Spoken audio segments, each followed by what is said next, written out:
প্রথমে পরিচয়টা দিয়ে নেই। আমি বরাবরের মতো তৌফিক হাসান, বাবা মায়ের বড় সন্তান। বয়স 27 চলছে।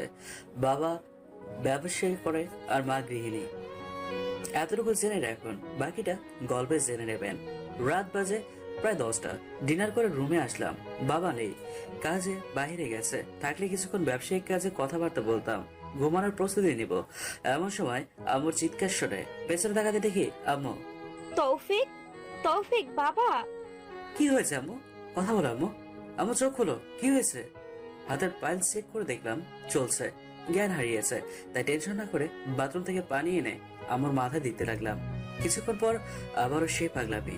কি হয়েছে আম্মু, বলো কি হয়েছে? এমন করছো কেন? আমাদের সর্বনাশ হয়ে গেছে বাবা। তোর বাবা আর বেঁচে নেই। কে বা কারা যেন তোর বাবাকে খুন করেছে। চোখগুলো কেমন যেন ঝাপসা হয়ে গেল, হাত থেকে পানির মুখটা পড়ে গেল। দবাস করে বিছানায় বসে পড়লাম। চোখের সামনে ভেসে উঠলো বাবার সাথে কাটানো মুহূর্তগুলো। সে বাবাই আজ আমাদের মাঝে নেই। কে বললো আম্মু? তাড়াতাড়ি বলো। হসপিটাল থেকে ফোন করেছিল তোর বাবার লাশটা বাসায় নিয়ে আসতে। আম্মুর কান্নাটা এখন আমার একদমই সহ্য হচ্ছে না। দ্রুত উঠে ফোনটা নিয়ে এসে নম্বরে ফোন দিলাম জানার জন্য। ওপাশ থেকে যা শুনলাম হাত থেকে ফোনে পড়ে গেল। হ্যাঁ, আমার বাবা আর বেঁচে নেই। বাবা ছিলেন একজন রাজনীতিবিদ, সাবেক চেয়ারম্যান। পরের দিন বাবাকে দাফন করা হলো। বাবার এই মৃত্যুকে আম্মু সহ্য করতে পারেনি। আব্বুর মৃত্যুর 10 দিন পরেই আম্মু চলে গেল। রইলাম শুধু আমি। সারাদিন পড়াশোনা আর বাবার বিজনেসটাকে বড় করে তুলতে রাত দিন পরিশ্রম করে চলেছি সফলতার জন্য। একদিন বাইরে প্রচুর মেঘ জমে আছে আকাশে। ভাবলাম একটু বৃষ্টি বিলাস করে আসি। চুপচাপ বেরিয়ে পড়লাম। বাসায় অবশ্য দুটো কাজের লোক ছিল, একটা বাবুর্চি আর একজন রহমান চাচা। ছোটবেলা থেকেই তিনি আমাদের এখানে থাকতেন। তাকে বলে বের হলাম। হাঁটতে হাঁটতে প্রায় জনমানবহীন এলাকায় চলে এসেছি। তবু হেঁটে চলেছি। হঠাৎ পেছন থেকে কয়েকটা ছেলে চেপে ধরলো আমাকে। কিরে দেবদাস, কই যাস? এমন উদাসীন মনে আমাদের তো একটু খুশি করে যা। মুহূর্তে না চাইলে চুপচাপ কেটে পড়। হা হা হা, কে মারবে তুই? এটা দেখেছিস? শালা এক কোপে ঘাট থেকে মাথা নামিয়ে দেব। বললাম তো শুনলি না সালা। পেছন থেকে পিস্তল বের করে পরপর 5 রাউন্ড গুলি চালালাম দুজনের উপর। ফিনকি দিয়ে রক্ত বের হতে লাগলো, যা আমার দেহ পুরোটাই ভেসে গেল। তারপর কিরে বল বল, কি যে দেখাচ্ছিলি? হ্যাঁ? বাকি তিনজন ধপ করে আবার পা চেপে ধরলো। তারপর বস, আমরা আপনাকে চিনতে পারিনি। আমাদের ছেড়ে দিন বস। আমরা এখনো আপনার লাইনে আসতে পারিনি। হ্যাঁ বস, মাফ করে দিন। করতে পারি এক শর্তে। তোদের চেনা যারা যতজন আছে সবাইকে নিয়ে আয় আমার দলে। কিন্তু বস, ওদের বেতন কে দিবে? ওদের বেতন ওরাই করে নেবে। তোকে যা বলেছি তাই কর। ওকে বস, তাহলে আমরা এখন আসি। তোরা আমার একটা কথায় রাজি হবি ভাবিনি, তবে শোন, তোর নামটা বলে যা। আর বেইমানি করে আমার কাছে দ্বিতীয় কোনো অবসর নেই মৃত্যু ছাড়া। বস, আমি হৃদয়, আর আমি বেইমানি করি না বস। 5 বছর পর। ভাই, আর কতদিন এভাবে থাকবেন? বিয়ে তো করতে হবে। এবার তো বিয়ে করুন। আরে আবার যে অনেক কাজ বাকি, সেগুলো করব, তারপর বিয়ে। প্রতিশোধ দিতে হবে আমার। ভাই, আপনার বাবাকে হত্যা করা হয়েছিল, কিন্তু আপনি কেন মামলা করেননি? কিভাবেই বা আপনার বাবা হসপিটালে পৌঁছালো আর মারাও গেল? প্লাস আপনার আম্মুকেই বা নিশ্চিতভাবে বললো কিভাবে? কিছুক্ষণ হৃদয়ের দিকে তাকিয়ে আর মনে বলে উঠলাম, হ্যাঁ তাই তো, এগুলো তাকে ভেবে দেখিনি। হৃদয়, আমি এখন হসপিটালে যাব, যে হসপিটাল থেকে বাবার লাশ নিয়ে এসেছিলাম। বস, 5 বছর কেটে গিয়েছে। এখন কি সে আগের ঘটনার কোনো ক্লু পাওয়া যাবে? যাবে, হৃদয় যাবে, কারণ এটা কোনো সাধারণ হসপিটাল নয়। এখানে 10 থেকে 15 বছরের রেকর্ড থাকে, এমনকি সিসি ক্যামেরার ফুটেজও। বস, আপনি কেন তবে তখন প্রতিবাদ করেননি? তখন আমি ছিলাম একা, ওদের সাথে লাগতে গেলে ধ্বংস হয়ে যেতাম। তাই তো তাদের নিজের বিশ্বস্ত বানিয়েছি, যাতে আমার সঙ্গে থাকতে পারিস। আচ্ছা বস, ওরা কি এখনো বেঁচে আছে? আর ক্লু পেলেও খুঁজবো কিভাবে? এত বছর হলো আড়ালে গ্যাং চালাই। তুই তো সেই প্রথম থেকেই আছিস আমার সাথে, তবে কি এখনো তুই আমায় চিনতে পারিসনি? এটা তোর ব্যর্থতা। আর যারা ব্যর্থ জানিস তো, আমি কখনো তাদের পছন্দ করি না। বস, এখন তবে হসপিটালে চলুন। যাবো, দাদা অবশ্যই যাব। তার আগে আবার সব লোকদের নিয়ে আয়। বস, ওদের নিয়ে গিয়ে কি হবে? শোন, যদি তুই একা চলিস দেখবি তোর কথা কেউ শুনবে না, আর যদি তুই 50 জন নিয়ে চলিস তবে দেখবি রাস্তার কুকুরগুলো কেঁপে উঠবে। চল বের হই। পরপর 10টা গাড়ি জিয়াউর রহমান মেডিকেল কলেজের সামনে গিয়ে থামলো। সেখান থেকে বাজার কালো রঙের মার্সিডিজ ব্রেঞ্জ ব্র্যান্ডের গাড়ি থেকে নেমে পড়লাম আমি। চারদিকে আতঙ্কের ছাপ। হাসি পেল এদের দেখে। আমার পেছন পেছন আমার 50 জন লোকগুলো আসতে লাগলো সোজা হসপিটালে সিসিটিভি কন্ট্রোল রুমে। আমাদের এই গ্যাং দেখে হসপিটাল কর্তৃপক্ষ ছুটে এসছে। তারপর, কি ব্যাপার, আপনারা কারা? তুই সেটা জেনে কি করবি? আমি এসছি এখানে একটা লোকের মৃত্যুর কয়েক ঘন্টা আগের সিসিটিভি ফুটেজ দেখতে। তা তো হবে না, এটা নিয়মের বাইরে। আপনারা চলে যান, নয়তো আমি পুলিশকে ডাকতে বাধ্য হব। পুলিশ? ওকে ফোন করে দেখা। ডাক্তার জ্যাকি ফোন হাতে নেবে, অমনি হৃদয় ওর হাতে গুলি করে দেয়। রাবার বুলেটে আঘাতে হাত এফোর ওফোর হয়ে গেল। সাথে সাথে জ্যাকের চিৎকার। ওসব আমি কান না দিয়ে সিসিটিভি যে নিয়ন্ত্রণ করে তার মাথায় পিস্তল ধরলাম। এরপর 2016 সালের 4ই মার্চের সিসিটিভি ফুটেজ চাই, দ্রুত বের কর। কিন্তু স্যার, এত বছর আগে সিসিটিভি ফুটেজ পাবো কোথায়? বোকা ভাবিস তুই আমায়? দ্রুত বের কর, নয়তো। কিন্তু স্যার, এমডি স্যারের তো পারমিশন লাগবে, তা না হলে আমাদের চাকরি চলে যাবে। তোর জান আগে নাকি চাকরি? 5 মিনিট সময় দিলাম, দ্রুত বের কর। গার্ড ভয়ে কিবোর্ডে কিছুক্ষণ টাইপ করে, স্যার, আপনি কোন কোন সিসিটিভি ফুটেজ নিতে চান? পুরো হসপিটাল, বাথরুম, টয়লেট, তোদের এমডি অপারেশন থিয়েটার যতগুলো সিসি ক্যামেরা রয়েছে সবগুলোর চাই। দ্রুত কপি করে পেন ড্রাইভে ফার্স্ট। 30 মিনিট পর। স্যার, হয়ে গেছে। এর আগে কি যেটা বলেছিলি যে তোদের কাছে সিসিটিভি ফুটেজ নেই? তোরা ভালোভাবে বললে শুনিস না, যেই মাথায় পিস্তল খেলনাটা ধরি না, অসম্ভব কাজও সম্ভব হয়ে যায়। রুম থেকে বের হয়ে হসপিটালের রিসেপশন কাউন্টারে আসলাম। এখানে যত রোগী অ্যাডমিট হয়েছিল এবং কারা করেছিল তাদের নাম ঠিকানা সব নিয়ে বের হয়ে এলাম। বাসায় চলে আসলাম ঠিকই, কিন্তু আজও একটা বিষয় লক্ষ্য করেছিলাম। হসপিটালে একটা ওয়ার্ড বয় ভয়ার্থ দৃষ্টিতে তাকিয়েছিল। ঘরে এসি ফ্যান দুটি চালু করে বিছানায় শুয়ে পড়লাম। তবুও গরম না টেনশনে ঘামছি কিছুই বুঝতেছি না। তবুও ঠান্ডা মাথায় ভাবতে লাগলাম, গার্ড কি সেদিনের সিসিটিভি ফুটেজ আমাকে দিয়েছে? ঘরের সমস্ত লাইট বন্ধ করে ভিডিওটা চালালাম। এটা হসপিটালের রিসেপশনের ভিডিও ফুটেজ। একে একে আসছে যাচ্ছে, কাউকে সন্দেহজনক মনে হলো না। এবার চালু করলাম হসপিটালের গেটের দিকে। ভিডিও চলছে তো চলছেই, হঠাৎ চোখ গেল থেমে। স্ট্রেচারে দুটো লোক একজনকে নিয়ে ঢুকছে। হ্যাঁ, এরা হলো আমাদের একজন ড্রাইভার আর অন্যজন আমার বাবার বন্ধু। বাবা ব্যথায় ছটফট করছে, কিন্তু আজব বিষয়, বাবা যদি অ্যাক্সিডেন্ট করে তবে ড্রাইভার অক্ষত কেন? আর সেখানে বাবার বন্ধু অক্ষত। দেখলাম বাবাকে নিয়ে সোজা মর্গের ভেতরে গেল। সেখান থেকে বেরোলো 3 জন, যে কিনা হসপিটালের পরিচালক আর বাবার বন্ধু প্লাস ড্রাইভার। মজার বিষয়, দেখলাম বাবার জন্য কারো কোনো আফসোস নেই। দিব্যি হেসে বের হলো। এবার চোখ দিলাম পরিচালকের ক্যাবিনে। দেখলাম শালা 3 জন মদের বোতল খুলে মদ খাচ্ছে আর কি যেন বলাবলি করছে। জোরে জোরে হেসে দিল, তা দেখে মাথায় রক্ত উঠে গেল। সিসিটিভির সময়ের দিকে চোখ গেল, 2:30 মিনিট, আর আমাদের খবর দেওয়া হয়েছিল রাত 10টায়। কিছুক্ষণ ভাবার পর খেতে দিলাম, কারণ আমার বাবাকে ওরা জীবিত অবস্থায় মর্গের ঠান্ডা রুমে রেখে এসেছিল। দ্রুত বের হয়ে এলাম রুম থেকে। তারপর কিছু না নিয়েই বের হয়ে গেলাম। গাড়ির স্পিড মিটার 100 ছুঁয়েছে। গন্তব্য চলো ড্রাইভারের বাড়ি। অনেক বছর হলো ড্রাইভার মফিজ এর বাসায় আসি না। কিছুক্ষণ পর পৌঁছে গেলাম একতলা বাড়ির সামনে। গাড়ি থেকে নেমে অবাক হয়ে পারলাম না, মাসে 15,000 টাকা বেতনে চাকরি করে আলিশান বাড়ি। বুঝলাম এখানে কিছু একটা ঘাবলা আছে। আসার সময় আমার ছেলেগুলোকে আসতে বলেছিলাম। আমরা প্রায় 20 জন এসেছি। 10 জন পুরো বাড়ি ঘেরাও করো আর 10 জন আমার পেছনে থাকো। আমি দরজায় নক করছি। দরজায় কলিং বেল বাজালাম, একবার খুললো না, আবার বাজালাম, এবারও খুললো না। 3বার এবার বাজাতেই খুলে গেল ঘুম ঘুম চোখে। কোন শালারে কলিং বেল বাজায়? সামনে তাকিয়ে দেখো চাচা, আমি তৌফিক। কিরে, তুই এত রাতে আমার বাড়িতে? কি হয়েছে? হয়েছে দেখি তো এসছি চাচা, চলো ভেতরে যাই, চা নাস্তা খাওয়াও। এক করে তোরা সবাই ভেতরে আয়, চা নাস্তা খেয়ে যা। এত রাতে সম্ভব না, তুই আগামীকাল আসিস। তোর হাতে অতটাও সময় না রে। এই ধর সালে। আর বাকি কয়েকজন পুরো বাড়ি তল্লাশি কর। পেছন থেকে রামদা বের করলাম। ড্রাইভারের মনে হয় কেবল জানের মাস শুরু হতে শুরু করেছে। তা দেখে জোরে জোরে হেসে দিলাম। কি হয়েছে ভাই? আপনি এমন করছেন কেন? আমি কিছু করেছি?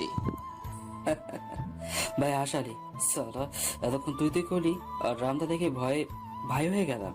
তোর কথাটা আমার পছন্দ হয়েছে। তোকে একটা সুযোগ দিব যদি আমার কথা শুনিস। হ্যাঁ হ্যাঁ ভাই, সব শুনবো, বলেন ভাই। তুই কেন আমার বাবাকে ওই ডিপ ফ্রিজে রেখে হত্যা করেছিলি আর কিভাবে হত্যা করলি? আমি তো জানতাম গাড়ি দুর্ঘটনায় পড়ে, শুনি নাই তাদের লিগের কেউ হত্যা করেছে। আর আমি তো আজ হসপিটালে সিসিটিভি ফুটেজ দেখছি। চুপ। বলবি নাকি কোপাবো? জেনে যখন গিয়েছিস তখন আর কি লুকাবে বল। হ্যাঁ, তোর বাবা আমরা মেরেছি, পুরো 10 ঘন্টা বরফে জমিয়ে রেখেছি। আর কি জানিস? তুই আমার কিছু করতে পারবি না। কেন জানিস? আমার উপর পর্যন্ত হাত আছে। আর সেই লোককে জানিস? আরে তুই এত কিছু জেনে কি করবি? এই চশমাগুলো ছাড়া তোর তো আর পলিটিক্স ক্ষমতা নেই। সব হবে রে, সব হবে। এমন সময় আমার লোকগুলো একজনকে তুলে আনলো। লোকটির দিকে পড়তেই, চোখ পড়তেই হেসে দিলাম, কারণ এ আর কেউ না, আমাদের বাড়ির বাবুজি। কি বাবুজি ভাই, তোর কি খবর?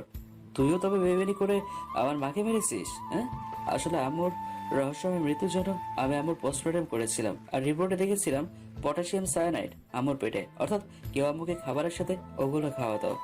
হ্যাঁ, শালা তোর বাবা মাকে তো উপরে পাঠিয়ে দিয়েছি, কিন্তু তোকে মারিনি যেন। কেন? তখন শুধু তুই অপ্রাপ্ত বয়স্ক ছিলি, তোকে মেরেও লাভ হতো না। কিন্তু এখন বড় হলি আর সেই আমাদের মারতে প্রস্তুত হলি। সরি চাচা যান, আমি তো আপনাদের মারবো না, ঠিক আইসক্রিমের মতো জমিয়ে রাখবো। বাবা কি বলিস? এসব মনে নেই? আমি তোকে প্রথম সাইকেল চালানো শিখিয়েছি, স্কুলে নিয়ে গিয়েছি। তুই আমার সাথে এসব করতে পারবি? তোর একবারও হাত কাঁপবে না? তোকে যে আমার বাবার রাস্তা থেকে কুড়িয়ে এনেছিল, খেতে দিয়েছিল, কাজ দিয়েছিল, তাহলে তাহলে তুই কি করলি?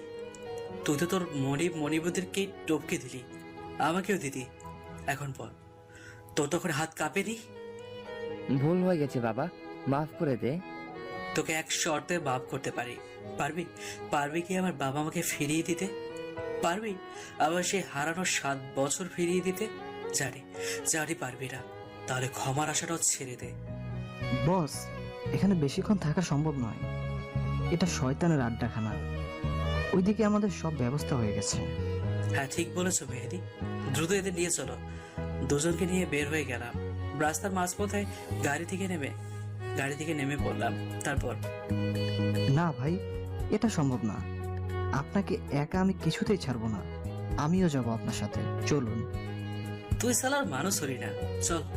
তারপর মেহেদিকে নিয়ে হাঁটতে লাগলাম সামনে একটা হোটেলের দিকে। এখানে রোজ আসতাম আমার প্রিয়তমার জন্য, কিন্তু হারিয়ে ফেলেছি আমি তাকে। হোটেল মালিক রোস্তম চাচা আমাকে দেখে এগিয়ে এলেন। কি রে তৌফিক, এতদিন পর মনে পড়লো আমার কথা? জানিস তো তোর জন্য শুধু এই দোকানটা খুলে রেখেছি, না হলে কবে চলে যেতাম গ্রামে। চাচা, তোমার তো সব খরচ আমি হোক না কেন কোনো কিছু, হোটেলটা তো নামে মাত্র চালানো। হ্যাঁ দেশ, কিন্তু তোকে দেখে আমার কষ্ট হয়। কবে বিয়ে করবি বলতো? বয়স তো কম হলো না, সেই 5 বছর থেকে তোকে দেখছি। সে একটি মেয়ের জন্য পড়ে আছিস। বলছে বিয়ে কি করবি নাকি এভাবে চিরকুমারী থাকবি? আপাতত চাচা এসব রাখো আর আমার খাবারটা দাও। চাচা খাবার আনতে গেল, চোখগুলো বন্ধ করে ভাবতে লাগলাম সেই চিরচেনা মুখটির কথা। বয়স তখন কতই বা হবে, ধরুন 5 বছর। বাড়ির পাশে আমাদের একটা প্রতিবেশী হুজুর থাকতো, সাথে তাদের মেয়ে, বয়স প্রায় 3 মতো। সেই ছোট্ট থেকে আমি কখনোই দেখিনি, সর্বদা হিজাব বোরকা পরে থাকতো। তখনও এসব কি জানতাম না, তবে ওকে ওইরকম দেখতে খুব খুব প্রশান্তি বয়ে যেত মনে। মন চাইতো ওকে দেখতে থাকি সারা জীবন। রোজ আসতাম ওকে নিয়ে এই রোস্তম মামার হোটেলে। মেয়েটা ছিল আবার চপ আর ডালপুরি পাগড়ি। ছোট ছিল, ছিঁড়ে খেতে পারতো না। আমি নিজে ছিঁড়ে হিসাবের নিচ দিয়ে দিতাম আর ও খেত। ও চোখের ভাষাটাই বুঝেছি শুধু, তার মাঝে মাঝে হাসির শব্দ। কখনো দেখতে পারিনি তার ওই হাসি, শুধু অনুমান করে নিয়েছিলাম। ভালোই চলছিল দিনকাল, আর ধীরে ধীরে বড় হচ্ছিল অনন্য। ওর বয়স তখন 14, আমার 15। দুজনেই তখন প্রাপ্ত বয়স্ক হতে শুরু করেছি। ভালোবাসা মানে কি বুঝতে শিখেছি, বলতেও চেয়েছিলাম, কিন্তু সুযোগ হয়নি। তখন তার হাতটুকু ধরতে পারেনি। হঠাৎ একদিন শুনতে পারি হুজুরা চলে যাবেন অন্য এলাকায়, আর সেটা নাকি অরণ্য নিজে তার বাবাকে বলেছে। ছুটে গিয়েছিলাম তার কাছে, কিন্তু তাকে ফেরাতে পারিনি। শুধু তার একটি কথা ছিল, অপেক্ষা করো। ওটাই ছিল 14 বছরে আমার সামনে বলা একটি কথা। এই কিরে তৌফিক, আবারও তুই আগের কথা ভাবছিস? উফ চাচা, তুমিও না বোরিং একটা মানুষ। হা হা হা, তো কি করবো বল? বয়স কি আর তোর মতো আছে যে মনে রোমান্স নিয়ে ঘুরে বেড়াবে? 40 বছর হলো এই এলাকায় এই দোকান নিয়ে আসছি। এতদিন যে গ্রামে গিয়েও শান্তি পাইনি তোর জন্য। তোর সেই অন্য কি এই হোটেলে আসবে? হয়তো আসবে চাচা, আবার নাও আসতে পারে। যদি আসবে সত্যি বলে দিলাম চাচা, পরপর আমি 5 থেকে 10টা থাপ্পড় তো মারবই, তারপর সোজা কাজী অফিসে। বাবা মা তো নেই, তাও 33টা বছর একাই কাটিয়ে দিয়েছি, আর যে কতদিন থাকতে হবে একা যেন শুধু আল্লাহ জানে। খাওয়া শেষে পাশে মেহেদি হা করে কি যেন শুনেই যাচ্ছে। আমি উঠে চাচাকে দোকান বন্ধ করতে হেল্প করলাম, তারপর চাচাকে নিয়ে বাসায় চলে এলাম। এখন তো প্রায় ভোর ভোর অবস্থা। আপনারা তো ভাবছেন এত রাতে চাচা হোটেলে কেন আসলো। আমি না নিতে আসলে চাচা হোটেলে সারা রাত আমার জন্য অপেক্ষা করে। চাচাকে নিজের রুমে পাঠিয়ে আমি গেলাম আমার রুমে, একটু ঘুমিয়ে নেই। সকাল 10টায় রোস্তম চাচাটাকে ঘুম থেকে উঠে দিনের আলোয় কেউ চিনতে পারে না আমার আসল রূপ। আজ আবার নতুন করে স্টাফ নিয়োগ দেওয়া হবে আমার অফিসে, তাই দ্রুত বের হয়ে গেলাম অফিসের উদ্দেশ্যে। ম্যানেজার সিরাজুল সাহেব, সবকিছু ঠিকঠাক আছে তো? জি স্যার, শুধু আপনি দেখে নেবেন তাহলেই হবে। কতজন হবে?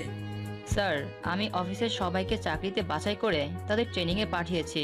শুধু আপনি আপনার পিএকে দেখে নিন তাহলেই হবে। বিয়ে দিয়ে আমি কি করব? আমার তো আছেই। স্যার, আমরা যারা এখানে আছি সবাই এক একটা কাজে বিজি থাকি, আর আপনিও তেমন অফিসে আসেন না, তাই পিএ রাখতে হবে, যার মাধ্যমে আমি অফিসের ফাইলগুলোকে আপনাকে পৌঁছে দিব। ঠিক আছে জনাব, তা কই পাঠান দেখি কেটে নি। ঠিক আছে স্যার, পাঠিয়ে দিচ্ছি। একটু পর একটা মিষ্টি কণ্ঠ ভেসে এলো কানে। আসসালামু আলাইকুম স্যার। ওয়ালাইকুম আসসালাম। স্যার, আমি নিতু, আপনার পিএ। হ্যাঁ শুনেছি, তা আমার বাসা তো আপনার চিনতে হবে, তো চলো চিনিয়ে দেই। কেন স্যার, আপনার বাসা কেন চিনতে হবে? আমি যাব না। আমার বাসা না চিনলে কাজটা করবেন কিভাবে? আমার বাসায় আপনি আপনার প্রয়োজনীয় ফাইলগুলো দিয়ে আসবেন, আবার নিয়ে আসবেন, বুঝতে পেরেছেন? ও সরি স্যার, আমি কি ভাবলাম এতক্ষণ। চলুন তাহলে। নিজের মাইন্ড ঠিক করবেন, আশা করি সব পজিটিভ চিন্তা করবেন, আর আগামীকাল থেকে বোরকা এবং নিজের মুখটা ঢেকে আসবেন। আমরা আপনাকে চাকরি দিয়েছি মুখ আর পোশাক দেখে নয়, আপনার মেধা দেখে। জি স্যার। নিতু মেয়েটা কেমন যেন স্টাইলিশ, দেখে মনে হয় কোনো মধ্যবিত্ত পরিবারের মেয়ে, কিন্তু পোশাক নাজুবিল্লা মার্কা। এইসব পোশাকের কারণটা হলো চাকরি করে বসকে খুশি করা। রাত হয়ে এলো, আগেই রুস্তম চাচাকে বাসায় পৌঁছে দিয়ে আসলাম, তারপর রেডি হয়ে গ্যারেজ থেকে বাইকটা নিয়ে বের হয়ে এলাম। নিজের আলিশান একটা দোতলা গোডাউনে আসলাম। বাইরে থেকে বাড়ি মনে হলো, এখানে সবকিছুই ফাঁকা, মানে কোনো রুম নেই। ভাই, আপনার কথা মতো ফ্রিজ অর্ডার দিয়ে বানিয়ে এনেছি, এখন কি করব? ভালো করেছো, এখন মেরে ফেলবো। কিন্তু ভাই, এদের থেকে তো জানতে হবে আমাদের। এরা বলবে না মেহেদি, তার চেয়ে এদের মেরে দেওয়াই ভালো। ঢোকাও ফ্রিজে। ফ্রিজটা কাঁচ দিয়ে তৈরি করা, শুধু একটা দরজা আছে। সেই দিক দিয়ে ড্রাইভার আর বাবুর্চির হাত পা বেঁধে ভিতরে ঢুকিয়ে দিলাম। আর এই ফ্রিজের বিশেষত্ব হলো অক্সিজেনের সাপ্লাই দিবে, যার ফলস্বরূপ অত তাড়াতাড়ি এরা দুজনে মরবে না, আর প্রত্যেক ঘন্টায় বাড়তে থাকবে তাপমাত্রা। শোন, এখন আমাদের কাজ হলো হসপিটালের সবার উপর নজর রাখা। কিন্তু বস, কিভাবে? হসপিটালে তো বহু লোকের আনাগোনা। হ্যাঁ, তাই আমাদের এই আনাগোনার মধ্যে সঠিক টার্গেটকে ধরতে হবে, এবং এই কাজটা করবে আমার বন্ধু hacker the junior AR Roman. আমি ওকে বলে দিয়েছি এক্ষুনি ও চলে আসবে। এই হসপিটালে মনিটরিং পিসি হ্যাক করেই আমরা হসপিটালের সকল সিসিটিভি ফুটেজ দেখতে পাবো। কিন্তু আমাদের তো কোনো মনিটর নেই। নেই তো কি হয়েছে, আমি অর্ডার দিয়েছি এই ঘরের সমান একটা মনিটর এক্ষুনি চলে আসবে। বলতে বলতেই কলিং বেল বাজলো। আমি নিজে গিয়ে দরজা খুলে দিলাম, দেখলাম রোমান দাঁড়িয়ে আছে। কি মিস্টার হ্যাকার সাহেব, আসতে কোনো অসুবিধা হয়নি তো? তা হয়েছে আর কি, আমি তো আর দিনে বের হই না। আমি কেন যেন বাদুড়দের মতো হয়ে গেছি, দিনে ঘুমাই, রাতে ঘুরে বেড়াই। এসব রেখে মনিটর এনেছিস কিনা সেটা বল। টাকা দিয়েছিস আর বলিস আনবো না? পিছনে তাকিয়ে দেখ। পেছনে তাকালাম, একটা ট্রাক দাঁড়িয়ে আছে, তার উপর বাক্সে কিছুটা আছে। আমার লোকেরা দরাদরি করে ভেতরে নিয়ে এলো। রোমান শোন, কাজটা শেষ হয়ে গেলে তুই দেশ ত্যাগ করবি, বুঝেছিস? কেন?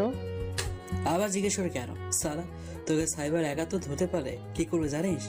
বাংলাদেশে অন্য কোনো সাইবার, বাংলাদেশের সাইবার একাত্তর পুলিশ ট্র্যাক করতে পারে, খেয়ে ছেড়ে দেবে তোকে। তাই তোর হাতে সময় 1 ঘন্টা, এর মধ্যে যা করার করবি। 1 ঘন্টার মধ্যে হেলিকপ্টার ল্যান্ড করবে ছাদে, তারপর সোজা চট্টগ্রাম, সেখান থেকে দুবাই। সব বুঝলাম, কিন্তু তুই এতগুলো ক্যামেরা হ্যাক করলি, কি করবি? রোমান, তুই তো জানিসই আমার সাথে কি কি হয়েছে, তার প্রতিশোধ তো নিতেই হবে, তাই না? দোস্ত, প্রতিশোধের নেশায় আবার যেন অন্ধ না হয়ে যায়, এতে কিন্তু হিতে বিপরীত হতে পারে। দেখ রোমান, জ্ঞান দিস না, এমনিতেই মন ভালো নেই। তুই তোর কাজ কর, আমি গেলাম। বাসায় আসতে দেখলাম গেটে একটা বোরকা আর হিজাব পরিহিত একটা মেয়ে দাঁড়িয়ে আছে। আমি গাড়ি থেকে নামতেই এগিয়ে এলো। কি হলো, আপনি আমার দিকে এগিয়ে এলেন কেন? সরি স্যার, আসলে আমি নিতু, আপনার পিএ। অফিসের ফাইল দিতে আসছিলাম, কিন্তু আপনি ছিলেন না, আর গেটও তালা দেওয়া, তাই বাধ্য হয়ে দাঁড়িয়েছিলাম।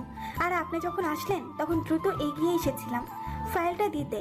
বাসায় যেতে হবে, বাড়িতে আমার বৃদ্ধা অসুস্থ আম্মু রয়েছে, সাথে অফিসের টাইমও শেষ।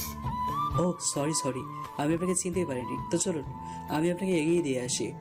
না না স্যার, আমি যেতে পারবো। আমি জানি আপনি যেতে পারবেন, কিন্তু আমার একটা দায়িত্ব আছে। আমার অফিসের পিএর আম্মু অসুস্থ, আমার কর্তব্য তার সাথে সাক্ষাৎ করা। এখন চুপচাপ গাড়িতে উঠে বসুন। নিজেরই খারাপ লাগলো, আমার জন্য মেয়েটা এত সময় দাঁড়িয়েছিল। নিতুর বলা পথে নিয়ে যেতে লাগলাম। কিছুক্ষণ পর, স্যার দাঁড়ান, এটাই আমার বাসা। ও তো নামুন। নিতু নেমে গেল। তারপর, স্যার আসুন আমাদের বাড়িতে। তার দরকার নেই, অন্য একদিন আসবো। আর চলি, আল্লাহ হাফেজ। আল্লাহ হাফেজ স্যার। নিতু থেকে বিদায় নিয়ে বাসায় আসলাম। এমন সময় রোমানের ফোন। সাকসেসফুল, কাজ শেষ, আর চলে যাচ্ছি বন্ধু। সঠিক সময়ে দেখা হবে, আর দরকার পড়লে ফোন করিস, সাথে সাথে হাজির হয়ে যাব। ঠিক আছে, ততদিন তুই দুবাইয়ে মাস্তি করতে থাক। ফোনটা রেখে নিজের বাথরুমে গেলাম। ফ্রেশ হয়ে বের হয়ে কিছু খেয়ে আবারও বের হলাম। গোডাউনে আসতে দেখলাম সব ঠিকঠাক। বড় মনিটরের সব কটা ক্যামেরার ফুটেজ স্পষ্ট বোঝা যাচ্ছে। বস, সব কমপ্লিট, শুধু এখন নজর রাখা। হ্যাঁ, তো নজর রাখবে তুমি সারাক্ষণ। মেহেদির সাথে কথা বলার ভাগে মনিটরের দিকে চোখ দিতেই কথা বলা বন্ধ করে মনিটরে লক্ষ্য করে হেসে দিলাম। কারণ মনিটরে দেখতে পাচ্ছি হসপিটালের পরিচালক আর কয়েকটা ছেলে, যার মধ্যে ওয়ার্ড বয়ও ছিল, কি যেন নিয়ে আলোচনা করছে। আর পরিচালকের হাতে আমার ছবি। মেহেদি, আজ তো খেলা হবে, সব তৈরি করো। এই সব কটা ওয়ার্ড বয় আর পরিচালককে ধরে আনতে হবে। বস, আমরা কি রাতে যাব নাকি এখনই তুলে আনবো? ভালো কথা, এক্ষুনি তুলে আনো, দ্রুত মুভ ফাস্ট। মেহেদিরা 20 জন বের হয়ে গেল। আর আমি ভাবছি, আমি যা অনুসন্ধান করছি আর যা হতে চাই তাকে আজও বাস্তবে রূপ দিতে পারবো। মেহেদিরা বের হয়ে যেতেই আমিও নিজের ছদ্মবেশে হসপিটালে গেলাম। গিয়ে ওয়েটিং রুমে এমন ভাব করলাম যেন আমি বসে আছি ডক্টরের আশায়। কিন্তু চারিপাশে চোখ ঘুরেও মেহেদি আর আমার লোকদের দেখতে না পেয়ে ভাবলাম হয়তো ওরা তুলে নিয়ে গেছে। কিন্তু হঠাৎ চোখ গেল মেহেদিরা ঢুকছে, সাথে হসপিটালের পরিচালক ডাব্লিউ ছিল। ওদের আসতে দেখে চুপ করে বসে রইলাম। খেয়াল করলাম ওরা হসপিটালে ক্যাশ কাউন্টারে গেল। তারপর, ম্যানেজার, দ্রুত 10 লক্ষ টাকা বের করো। Okay sir. মাত্র 10 লক্ষ? আমাদের পাওনা তো 10 কোটি, তাহলে এত কম কেন? আরে এত উতলা হয়েছো কেন? কাজ শেষ করো, পেয়ে যাবে। এটা শুধু তোমাদের চা খাওয়া আর অ্যাডভান্স দিলাম। তা না হয় বুঝলাম, কিন্তু কাজটা যদি না হয়, মানে ওকে একেবারে মেরে না ফেললে আমাদেরও মেরে ফেলবে। সুতরাং সাবধানে কাজ করতে হবে। সেটা তো বুঝলাম, তার আগে তোমার প্রথম কাজ হলো সিসিটিভি সিস্টেমটা নষ্ট করে দেওয়া। তার সুযোগ বুঝে মেরে দিবে। কি পারবে তো? অবশ্যই। শালা যাকে পাঠাবো তুলে আনতে, সে তো জানে না আমরা তারই লোক। কিন্তু শালার স্টাইল আর কোথায় কি করে না করে দেখেই তো ভয় লাগে। ভয়ের পরেই জয়। ওকে মেরে তুমিই হবে এই দলের লিডার, বুঝলে? সাথে তো কোম্পানিও পাচ্ছ। তুমি রাজ করবে, রাজ। শালার আজই শেষ দিন। মেহেদি আর ডাব্লিউ 88-তে ফিরে পড়ে। কিছুক্ষণ পর বিদায় নেয় মেহেদিরা, আর ডাব্লিউ নিজের চেম্বারে চলে যায়। এই সুযোগে উঠে চলে যায় ওর রুমে। May I come in sir? Yes. ভেতরে যেতেই চোখ গেল সালা টেবিলে বসে মদ পান করছে। স্যার, আমি একটা ড্রাগস কোম্পানি থেকে এসেছি কিছু ড্রাগস ক্রয় করতে, প্রায় $1 মিলিয়ন। ডাবলু এবার চোখ চকচক করে উঠলে আমার দিকে তাকালো, তারপর বলল, কি?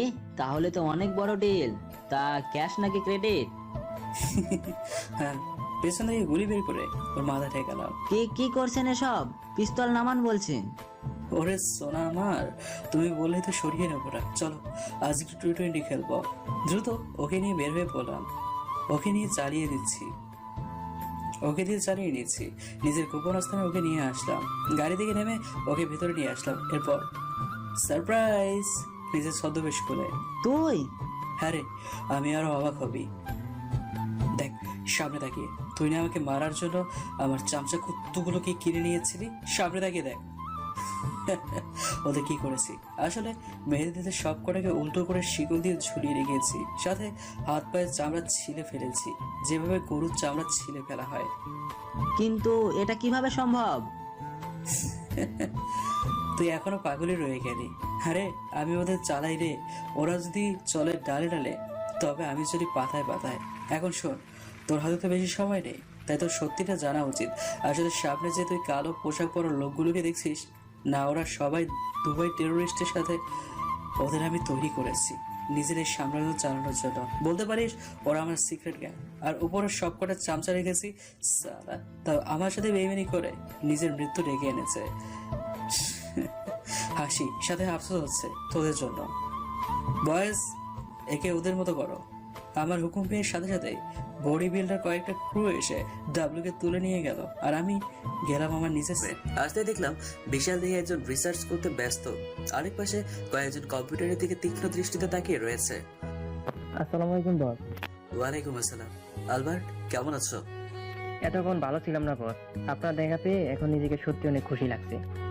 আলবার্ট, শুনলাম তুমি নাকি নতুন কিছু রিসার্চ করে বের করেছো এবং সাকসেসফুল নাকি হলে? জি বস, আমার নতুন রিসার্চ হলো এই ড্রয়ার থেকে একটা রিভলভার সাথে বুলেট বের করে। যে বস, এই পিস্তলটার এই বুলেটটি আমি আবিষ্কার করেছি। এমন কাজ শুধু তোমার দ্বারাই সম্ভব আলবার্ট। তা বলো তো শুনি, পিস্তলের বুলেট কাজ কিভাবে করবে? বস, এটার বিশেষত্ব হলো এই রিভলভারের বুলেট কারো দেহে ঢুকলে লোকটি 1 মিনিটে মারা যাবে। সমস্যা, এতে আমি বিভিন্ন ধরনের বিষাক্ত প্রাণী যেমন সাপ, বিচ্ছু সহ আরো অনেক বিষ রয়েছে, যা সংগ্রহ করতে আপনার থেকে আমি 10 লক্ষ টাকা নিয়েছিলাম। আরে আরে আলবার্ট, খুশির দিনে এমন মুখ কোমড়া করলে হয়? বলো, একটু হাসো। আর তুমি কি পিস্তল আর বুলেট পরীক্ষা করেছো? না বস, আপনার হুকুমের আশায় ছিলাম। ঠিক আছে, আমি নিজে টেস্ট করব। তুমি তোমার কাজ করতে থাকো, আমি দেখি স্টিভেন তার দল দিয়ে কি কাজ করতে গেল। এগিয়ে গেলাম স্টিভেনের দিকে। সে এখনো মনিটরের দিকে তাকিয়ে কাজ করে যাচ্ছে। পেছন থেকে মজা করে ওর কাঁধে চাপড় মারতে পেছনে তাকিয়ে দ্রুত দাঁড়িয়ে গেল। বস, আসসালামু আলাইকুম। ওয়ালাইকুম আসসালাম। স্টিভেন, কি হলো? আমাকে দেখে খুশি হওনি? কাঁদছো কেন? বস, এত খুশি হয়েছে যে আমার চোখ দিয়ে পানি গড়িয়ে পড়ছে। স্টিভেনের চোখের পানি মুছে দিয়ে ওর হাতে হাত রেখে বললাম, স্টিভেন, তুমি আগের মতোই রয়ে গেলে।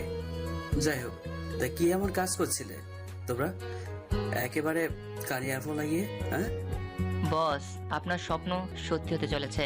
আমরা মিশনে সাকসেসফুল হয়েছি। আমরা ভোটার মেশিনের সিস্টেম প্লাস ভোট গণনার মেশিনকে নিজেদের আয়ত্তে আনতে পেরেছি। স্টিভেন, বুঝিয়ে বলো। ধরুন বস, আপনার বিপরীত পার্টিকে কেউ ভোট দিলে সেটা অটোমেটিক্যালি আপনার নামে চলে আসবে, কিন্তু তাৎক্ষণিক দেখাবে ওটা বিপরীত পার্টিকে দিয়েছে। বাহ, দারুণ। কিন্তু স্টিভেন, এটা কি আমাদের মেশিন দিতে হবে নাকি? না বস, কেন্দ্রে যে ভোটিং মেশিন থাকবে ওটাতে হবে। শুধু আমাদের এই ট্র্যাকার ডিভাইসটা মেশিনে লাগিয়ে দিয়ে আসতে হবে। কিন্তু পুরো দেশে তো এত লোক কিভাবে যাবে? বস, আপনার এর চেয়েও দ্বিগুণ লোক আছে। কই, আমি তো জানি না। বস, ওদের আমি নিজে তৈরি করেছি। স্টিভেন, আপনার অনুমতি নেইনি বলে ক্ষমা করবেন। আসলে আমরা আপনার সাথে যোগাযোগ করার চেষ্টা করিনি, তাই ভেবেছিলাম সারপ্রাইজ দিব। ধুর স্টিভেন, কি যে বলো। তোমাদের প্রতি আমার আস্থা আছে, তো তুমি তোমার কাজ করে যাও, আমি আবারও আসবো। বস, কবে আসবেন? আপনাকে ছাড়া আমাদের ভালো লাগে না। আসবো স্টিভেন, সামনে তো নির্বাচন, বিজয়ী হয়ে আসবো। স্টিফেনের থেকে বিদায় নিয়ে আবার আসলাম অ্যালবার্টের কাছে। অ্যালবার্টকে নিয়ে উপরে আসলাম। এসেই হেসে দিলাম, কারণ ডাবলু আর মেহেদি শরীর বেয়ে তাজা রক্ত বের হচ্ছে। কয়েকজন ডাবলুর শরীরে ব্যান্ডেজ করে দিচ্ছে আর সবাইকে বেছি করে মরিচের গুঁড়ো দিচ্ছে। ভাই আমাকে বাঁচান, আমি আর সহ্য করতে পারতেছি না। বস আমার ভুল হয়ে গেছে, বস আমাকে ক্ষমা করে দিন। আহ, এত চিৎকার করতেছিস কেন তোরা? বস আমাকে মেরে ফেলুন, বস আমি আর সহ্য করতে পারছি না। মৃত্যু চাচ্ছিস? ওকে, ঠিক আছে। অ্যালবার্ট, দাও তোমার পিস্তলটা, পরীক্ষা করে দেখি। অ্যালবার্টের থেকে পিস্তলটা নিয়ে মেহেদির ঠিক ডান ব্রানের মাঝে শুট করে দিয়ে চেয়ার টেবিলে বসলাম। অ্যালবার্ট তীক্ষ্ণ দৃষ্টিতে তাকিয়ে আছে মেহেদির শরীরের দিকে। ধীরে ধীরে মেহেদির চিৎকার নীরবতার রূপ নিচ্ছে, আর আমি ঘড়ির দিকে তাকিয়ে আছি। বস আমি সফল হয়েছি, দেখুন লক্ষ্য করে। ওই শালা কুত্তার বাচ্চা সারা শরীরে মরণঘাতী বিষ ছড়িয়ে পড়ছে, যার ফলস্বরূপ পুরো দেহে নীল রং পরিণত হয়ে যাচ্ছে। অ্যালবার্ট, তুমি সফলতার কিনারে এসেও হেরে গেলে। 1 মিনিট 2 সেকেন্ডে মেহেদি মারা গেল। বস এটা হওয়ার কারণ হলো গলিটা ঠিক জায়গা মতো লাগেনি, রানে লাগার কারণে পৌঁছাতে একটু দেরি হয়েছে। তবে বস আমি আরো শক্তিশালী বুলেট বানাবো, আপনি শুধু ভরসা রাখুন। ওকে অ্যালবার্ট, যাও নিচে গিয়ে রিসার্চ করো। অ্যালবার্ট নিচে চলে গেল আর আমি গেলাম ডাব্লিউ এর দিকে গিয়ে। কিরে, তুই তো চিনলি আমায়? আমার আরো একটা পরিচয় হয়তো কিছুদিন পর পাবি, কিন্তু কথা হলো তোকে আমি ছেড়ে দেব। সত্যি ভাই আমাকে ছেড়ে দিবেন? হ্যাঁ, অবশ্যই তোকে ছেড়ে দেব যদি বলিস আমার বাবাকে কে খুন করেছে এবং তুই এর সাথে কৃষির বনে বয়ে যুক্ত ছিলি। আর আমার বাবার বন্ধু তোর কে হয়? আমাকে মেরে ফেললো বলবো না। ও ঠিক আছে। এই, তোরা সবকিছু নিয়ে আজ এর কলিজা বের করে নিয়ে তারপর দেখবো ও কতক্ষণ বেঁচে থাকে। মানে কি করবি তোরা আমার সাথে? তেমন কিছু না, শুধু তোর কলিজা খুলে নেব, তারপর তোকে রাস্তায় ছেড়ে দেবো আর দেখবো তোর ছটফট করতে মরতে থাকা।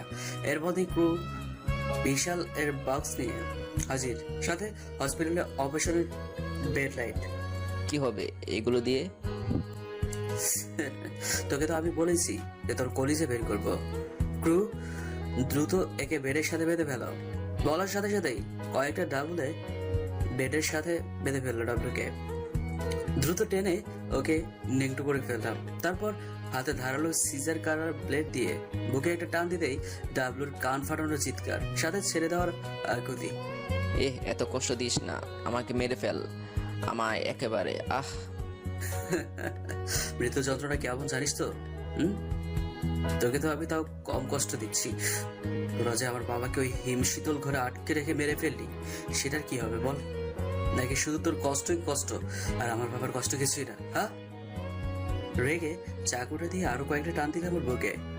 বিশ্বাস করেন ভাই, আমি আপনার বাবাকে হত্যা করিনি, যা হয়েছে সব আপনার বাবার বন্ধু নানু করেছে। নানু? তা তুই কিভাবে ওকে সাহায্য করেছিলি? নান্নু আমাকে 1 কোটি টাকা দিয়ে ওই হিম শীতল মর্গে রাখার জন্য, আমি তাই করেছিলাম। তুই না ডক্টর, টাকার জন্য এসব কেন করলি বল?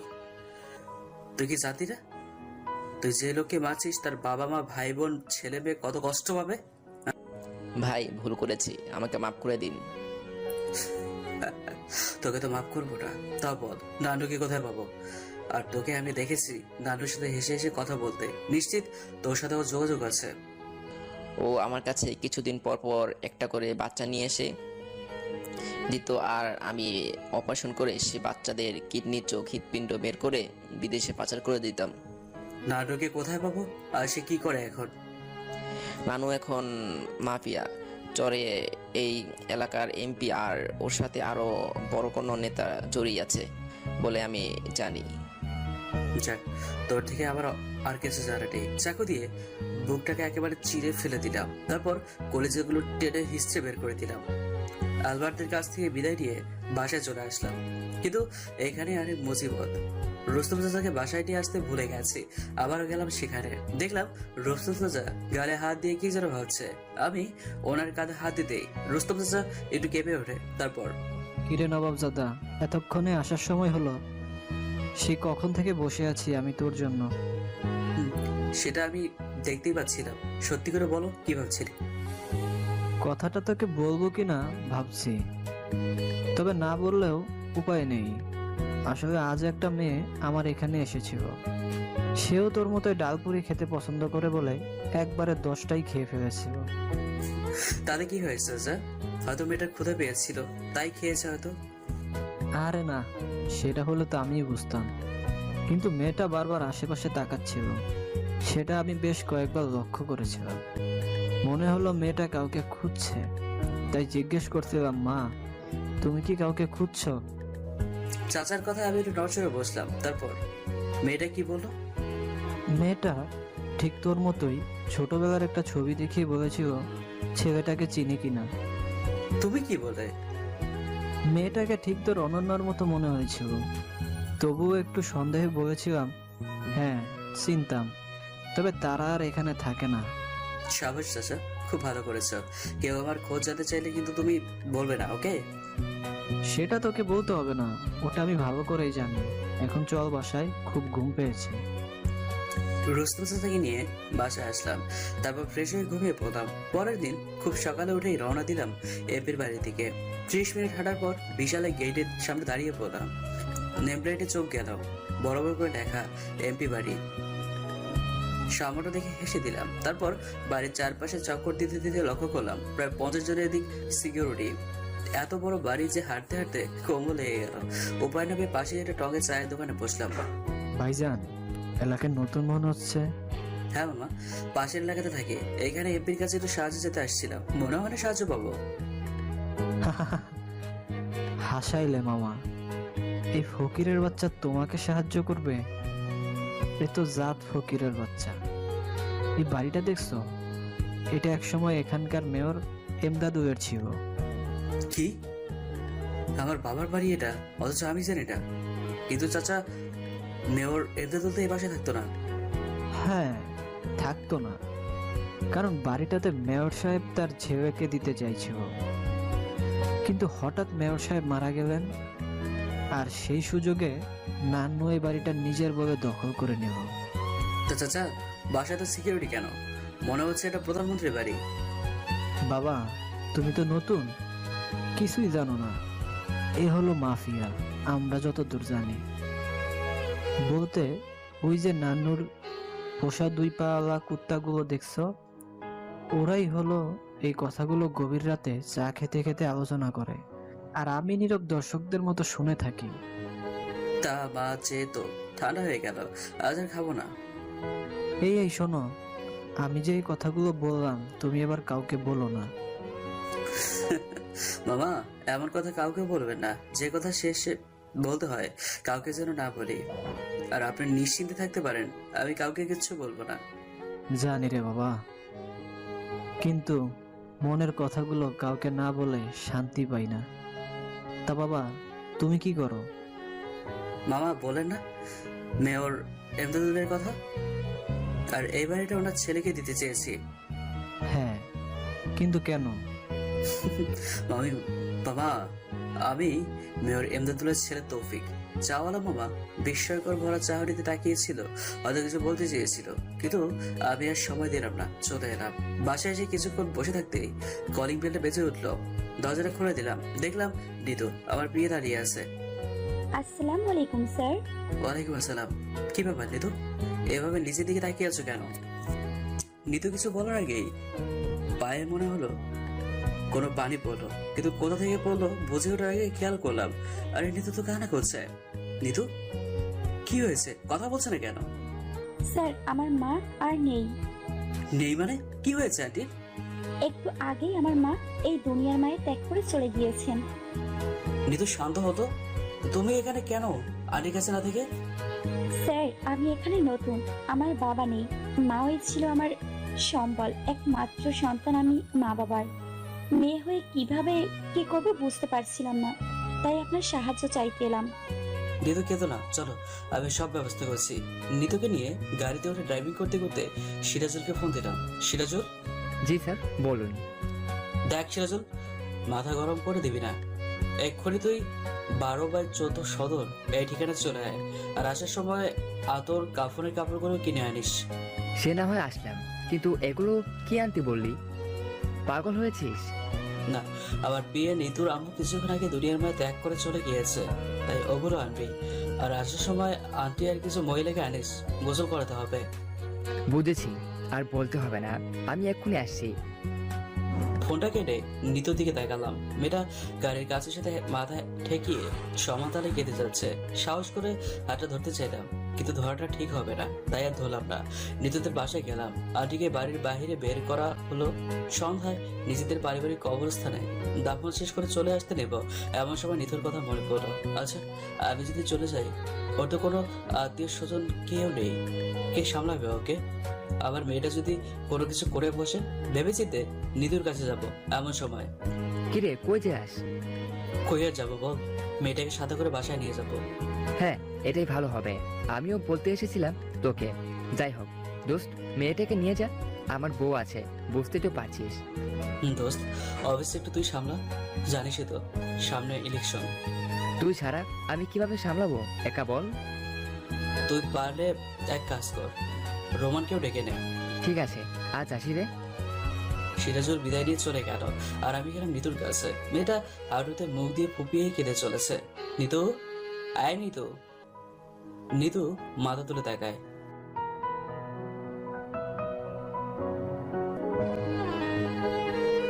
নিতু, তুমিও তো খাওনি, উঠো চলো আমার সাথে। কোথায় যাব স্যার? আমার সাথে চলো। না স্যার। জানতাম যাবে না, তাই জোর করে নিয়ে আসলাম বাসায়। তারপরেই অবাক করা একটা ঘটনা ঘটে গেল। সকালবেলা সেই চাওয়ালা মামা আমাদের বাড়ির মধ্যে বসে আছে, সাথে করিম চাচাও। কোনো কিছু নিয়ে তারা পরামর্শ করতে ব্যস্ত ছিল। যে কেউ বাসায় এসছে সেদিকে তাদের ভ্রুক্ষেপ নেই। মেজাজ খারাপ হলেও নিজেকে সামলে নিলাম। তারপর, কি করিম চাচা, তুমি এখানে কি করতেছো এনার সাথে?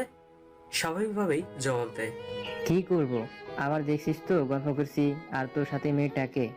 আমার বিয়ে যাই হোক, আপনি তো সেই না যে সকালে চা বিক্রি করছিলেন। হ্যাঁ হ্যাঁ, আমি। তো আপনি এখানে কেন? বাবা, বুঝেছি তুমি খুব বিরক্ত আমার উপর। একে তো অচেনা লোক, তার উপর না বলেই এসেছি। আরে সেটা নয়, কথাটা হলো আপনি আমার বাড়ি চিনলেন কিভাবে? হ্যাঁ, সবই বলবো, কিন্তু বাবা তোমার পাশের মেয়েটিকে যেতে বলো। নিতু, তুমি হয়তো ক্লান্ত। ওই যে দোলনায় পাশাপাশি দুটো ঘর, বাম পাশের রুমটাতে তুমি থাকবে, ডান পাশের রুমে আমি থাকি। আর কিছু লাগলে বলবে, করিম চাচা তোমাকে খাবার দিয়ে আসবে। স্যার আমি বাড়ি যাব। নিতু, বাসায় তো তোমার কেউ নেই, তাছাড়া আন্টিও তো নেই। বলো, তুমি একাই ওখানে কি করবে?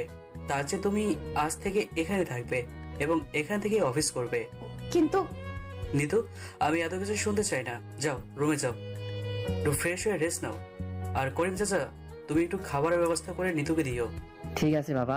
মামুনি তুমি উপরে যাও, আমি খাবার দিয়ে আসবনি। নিতু উপরে চলে গেল, আর করিম চাচা কিচেনে সামনাসামনি আমি আর চাওয়ালা মামা বসে আছি।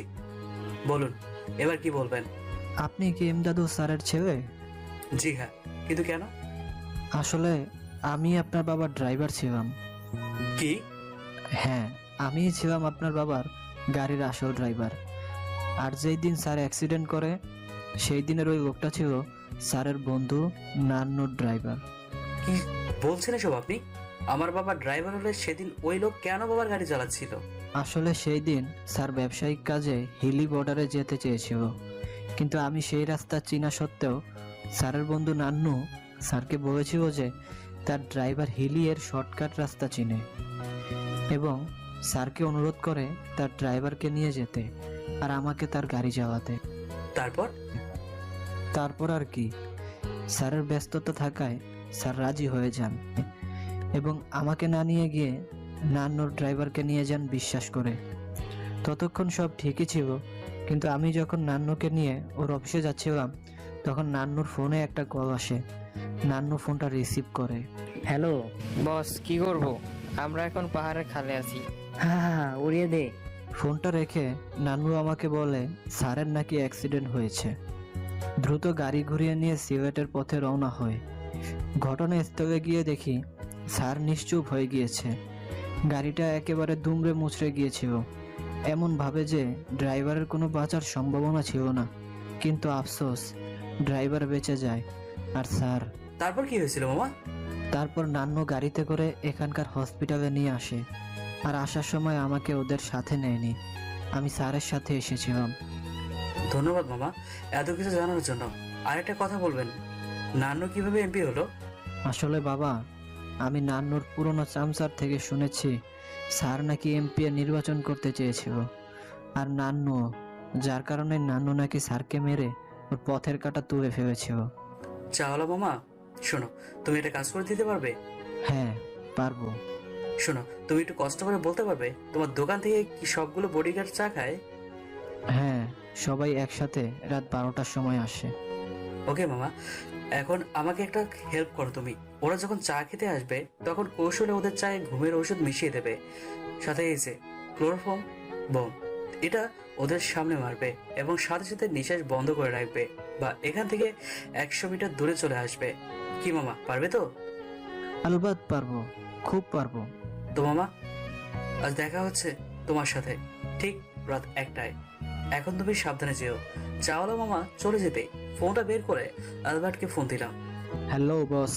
আলবার্ট, তুমি তো সবকিছু সিসিটিভিতে দেখছোই, লোকটা ফলো করো, কোথায় কি করে না করে। আর হ্যাঁ, লোকটা চালাকি করলেই ওখানেই শুয়ে দেবে। ওকে বস। আর স্টিভেনকে রেডি হতে বলো এবং এমপির পুরো বাড়িটাতে স্নাইপারকে নজর রাখতে বলো। ফোন কেটে উপরের নিতু রুমের সামনে এলাম, তারপর দরজা নক করে ভেতরে গেলাম। দেখলাম নিতু মুখটা ফ্যাকাশি করে শুয়ে আছে। নিতু, এই নিতু, নিতু, কাঁদছো কেন? স্যার, আমার বাবা খুবই স্বার্থপর, শুধু আমাকে একা করে চলে গেল। নিতু, এটাই নিয়তি, বাঁচা মরা সব আল্লাহর হাতে। এভাবে ভেঙে পড়লে আন্টিরা তা কষ্ট পাবে। এমন সময় করিম চাচা খাবার নিয়ে রুমে ঢোকে। তফিক, এই নে খাবার রেখে গেলাম। নিতু, ওঠো। কিন্তু নিতুর কোনো হেলদও নেই দেখে জোর করে টেনে তুলে নিজের প্লেটে বিরিয়ানি নিয়ে নিতুর মুখের সামনে ধরতেই নিতু টুপ করে মুখে পুরে খেতে লাগলো। একে একে 3 প্লেট খেয়ে সাবার করে দিল। আরো খেতে চেয়েছিল, যার মুখ দেখে বুঝেছিলাম, কিন্তু আর না খাইয়ে পানি খাইয়ে দিলাম। এরপর ঘুমাতে বলে নিজেও একটু খেয়ে নিলাম। রাত 1টা। আলবার্ট, স্টিভেন আর আমি 3 জন 3 গেটে কানে ব্লুটুথ ফোন। আলবার্ট আর স্টিভেনকে ভেতরে ঢুকতে বলে আমি নিজে পানির লাইন বেয়ে উপরে উঠতে লাগলাম। এমন সময় ওপর থেকে কিছু পড়ার শব্দে মাথাটা একটু উপরে তুললাম। দেখলাম কয়েকটা লোক অন্যমনস্ক ভাবে কিছু করছে আর বিয়ার খাচ্ছে। উপরে ওটা থামিয়ে দিয়ে নিচে দেখালাম, হায় আল্লাহ, নিচেও কয়েকজন ঘোরাফেরা করছে। তার মানে আমি ফেসে গেলাম। এমন সময় নিচের লোকগুলো কেন যেন দ্রুত মাটিতে আশ্রে পড়, সাথে সাথেই কানে কারো কণ্ঠ ভেসে হলো। সামান্য হয়েছে আবারও পাইপ পেয়ে উপরে উঠতে দেখতে পেলাম কয়েকটা লাশ পড়ে আছে। ছোটবেলায় একটা মৃত ব্যক্তিকে দেখলেই ভয়ে হাত পা ঠান্ডা হয়ে যেত, কিন্তু এখন চোখের সামনে 10টা লাশ, কিন্তু ভয় নেই, মনে শুধু প্রতিশোধের আগুন আর চোখে রক্তের নেশা। ছাদের উপর নেমে দরজা দিকে এগিয়ে যাওয়ার আগে খেয়াল করলাম এদের সবার পোশাকই একরকম, তাই দ্রুত ওদের একজনের কাপড় খুলে নিয়ে নিজে পরে নিলাম। সাথে বুলেট প্রুফ জ্যাকেট ও তার ছাদে ঢোকার দরজাটা খুলে চারিপাশে লক্ষ্য করলাম কেউ আছে কিনা, কিন্তু না, নেই। এগিয়ে যেতে দেখলাম সামনের দিকে, নিচতলায় আসলাম। আর আসতেই সোফায় চোখ গেল। অ্যালবার্ট আর স্টিভেন বসে। কিছুটা অবাক হলেও পাশে দেখালাম। লাশের স্তূপ না হলেও 10 থেকে 12টা হবে। অ্যালবার্ট, কিভাবে কি? বস, আপনার থেকে সব শেখা। আসলে আমরা পেছনে আরো একটা দরজা ছিল, যার লক লেজার বিম দিয়ে গলিয়ে দরজাটা সামান্য ফাঁক করে ক্লোরোফর্ম বোম মারি। আর এতেই সব কয়টা কুপকাত, আর যে কয়টা উপরে ছিল আর নিচে ছিল সব কয়টাকে স্নাইপার দিয়ে শুইয়ে দিয়েছি। বুঝলাম। তাই এমপি কই? বস বউয়ের সাথেও লুডো খেলছে, তাই আর ডিস্টার্ব করিনি। আমরাও একটু খেলতাম যদি অনুমতি দিতেন। স্টিভেন, শুধু তুমি কি একাই? আমিও তো আছি, চলো একে একে লুডো খেলবো। কিন্তু বস, আমাদের তো এমপির বউয়ের সাথে কোনো শত্রুতা নেই, তাহলে কেন? অ্যালবার্ট, আসলে এমপির স্ত্রী বিভিন্নভাবে প্রতারণা করে উঠতি বয়সী মেয়েদের এমপির সচের সঙ্গী করেছে, তারপর বিভিন্ন হোটেলে বিক্রি করেছে, এমনকি কাজের মেয়েদেরও। আমিও চাই ওকে হারে হারে টের পাইয়ে দিতে যে কতটা কষ্ট হয় ওসব করে। ওকে বস। কোন ঘরে আছে? বস সামনেই ঘরে। তোমরা দেখলে কিভাবে এসব? বস, ওই যে দেখুন মনিটর। আর আমার মনে হয় এখানকার চামচাগুলো লুকিয়ে এমপি আর ওর বউয়ের এসব দেখতো। আর এখনো হয়তো ওরা এসবই দেখছিল, যার জন্য আমাদের আশাটা টের পায়নি। মনিটরে চোখ দিলাম, দেখলাম আসলেই এমপি হার্ডওয়ার্ক করতে ব্যস্ত। এমন সময় আমি অ্যালবার্ট আর স্টিফেন দরজা ভেঙে ভেতরে ঢুকতেই এমপি ভয়ে লাফিয়ে ওঠে আর কাঁথা দিয়ে শরীর ঢেকে দেয়। তোর এত বড় সাহস, আমার চামচা হয়ে তুই আমার ঘরে ঢুকেছিস বিনা অনুমতি দিতে? কে আসিস, দ্রুত আয়। ডেকে লাভ নেই, কেউ আসবে না রে, সবগুলোকে উপরে পাঠিয়ে দিয়েছি, এবার তোর পালা। তোর কত টাকা চাই বল, আমি দেবো, তবু আমাকে মারিস না। তুই কি ছেড়েছিলি আমার বাবাকে? হ্যাঁ, কে তোর বাবা? সব কি তোকে বলা যায় বল? Please ball. স্টিফেন, চাদর সরাও আর সালাকে ধরো। আজ দেখি, অনেকদিন হলো টেস্ট করা হয়নি, আর এর কত তেল আজ দেখবো। না না, প্লিজ এমন করো না। এই, তুমি কিছু বলো প্লিজ।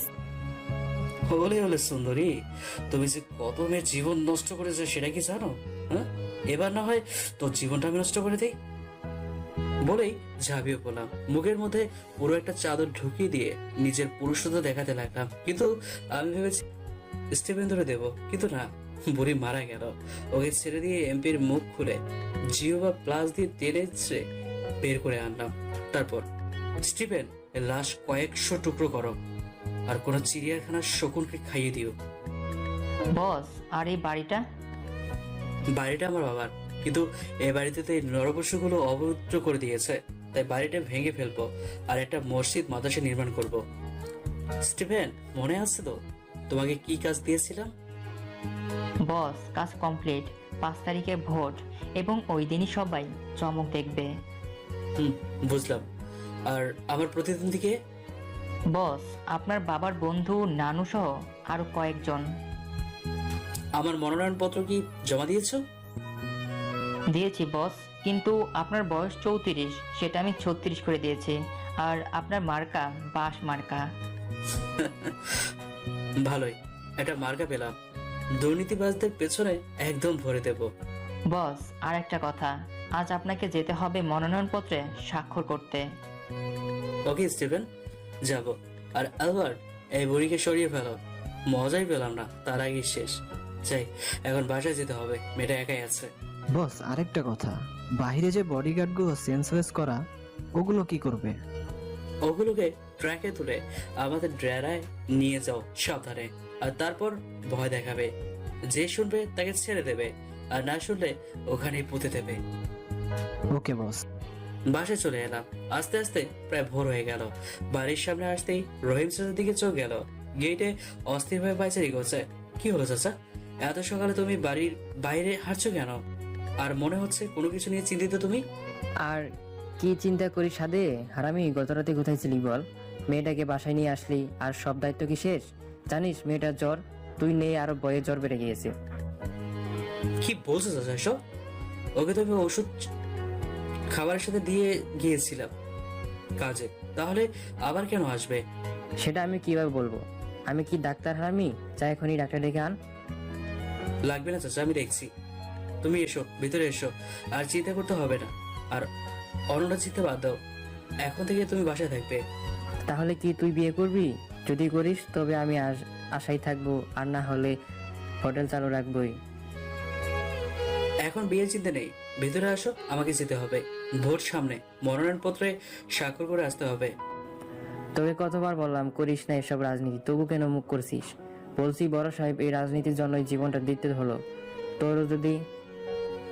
চাচা, বাবা জীবন দিয়েছে রাজনীতির জন্য, আর আমি জীবন নেব রাজনীতির জন্য। এসব তোমার মাথায় ঢুকবে না। নাস্তা বানাও, যাব। চাচার সাথে ভেতরে ঢুকতেই নিতুকে দেখলাম সোফায় বসে আছে। নিতু, কখন উঠেছো? জি স্যার, একটু আগেই। খাওয়া দাওয়া করেছো? জি স্যার, করেছি। আর একটা কথা স্যার, আমি বাসায় যাব। ওখানে যেতে হবে না, আজ থেকে এখানে থাকবে। আর একটা কথা, বাড়ির সব জিনিসপাতি আমি নিয়ে এসেছি, স্টোর রুমে আছে। আর বাড়ির মালিককে বাড়ির চাবি বুঝিয়ে দিয়েছি। নিতু ঠাস করে উঠে এসে চর মারে।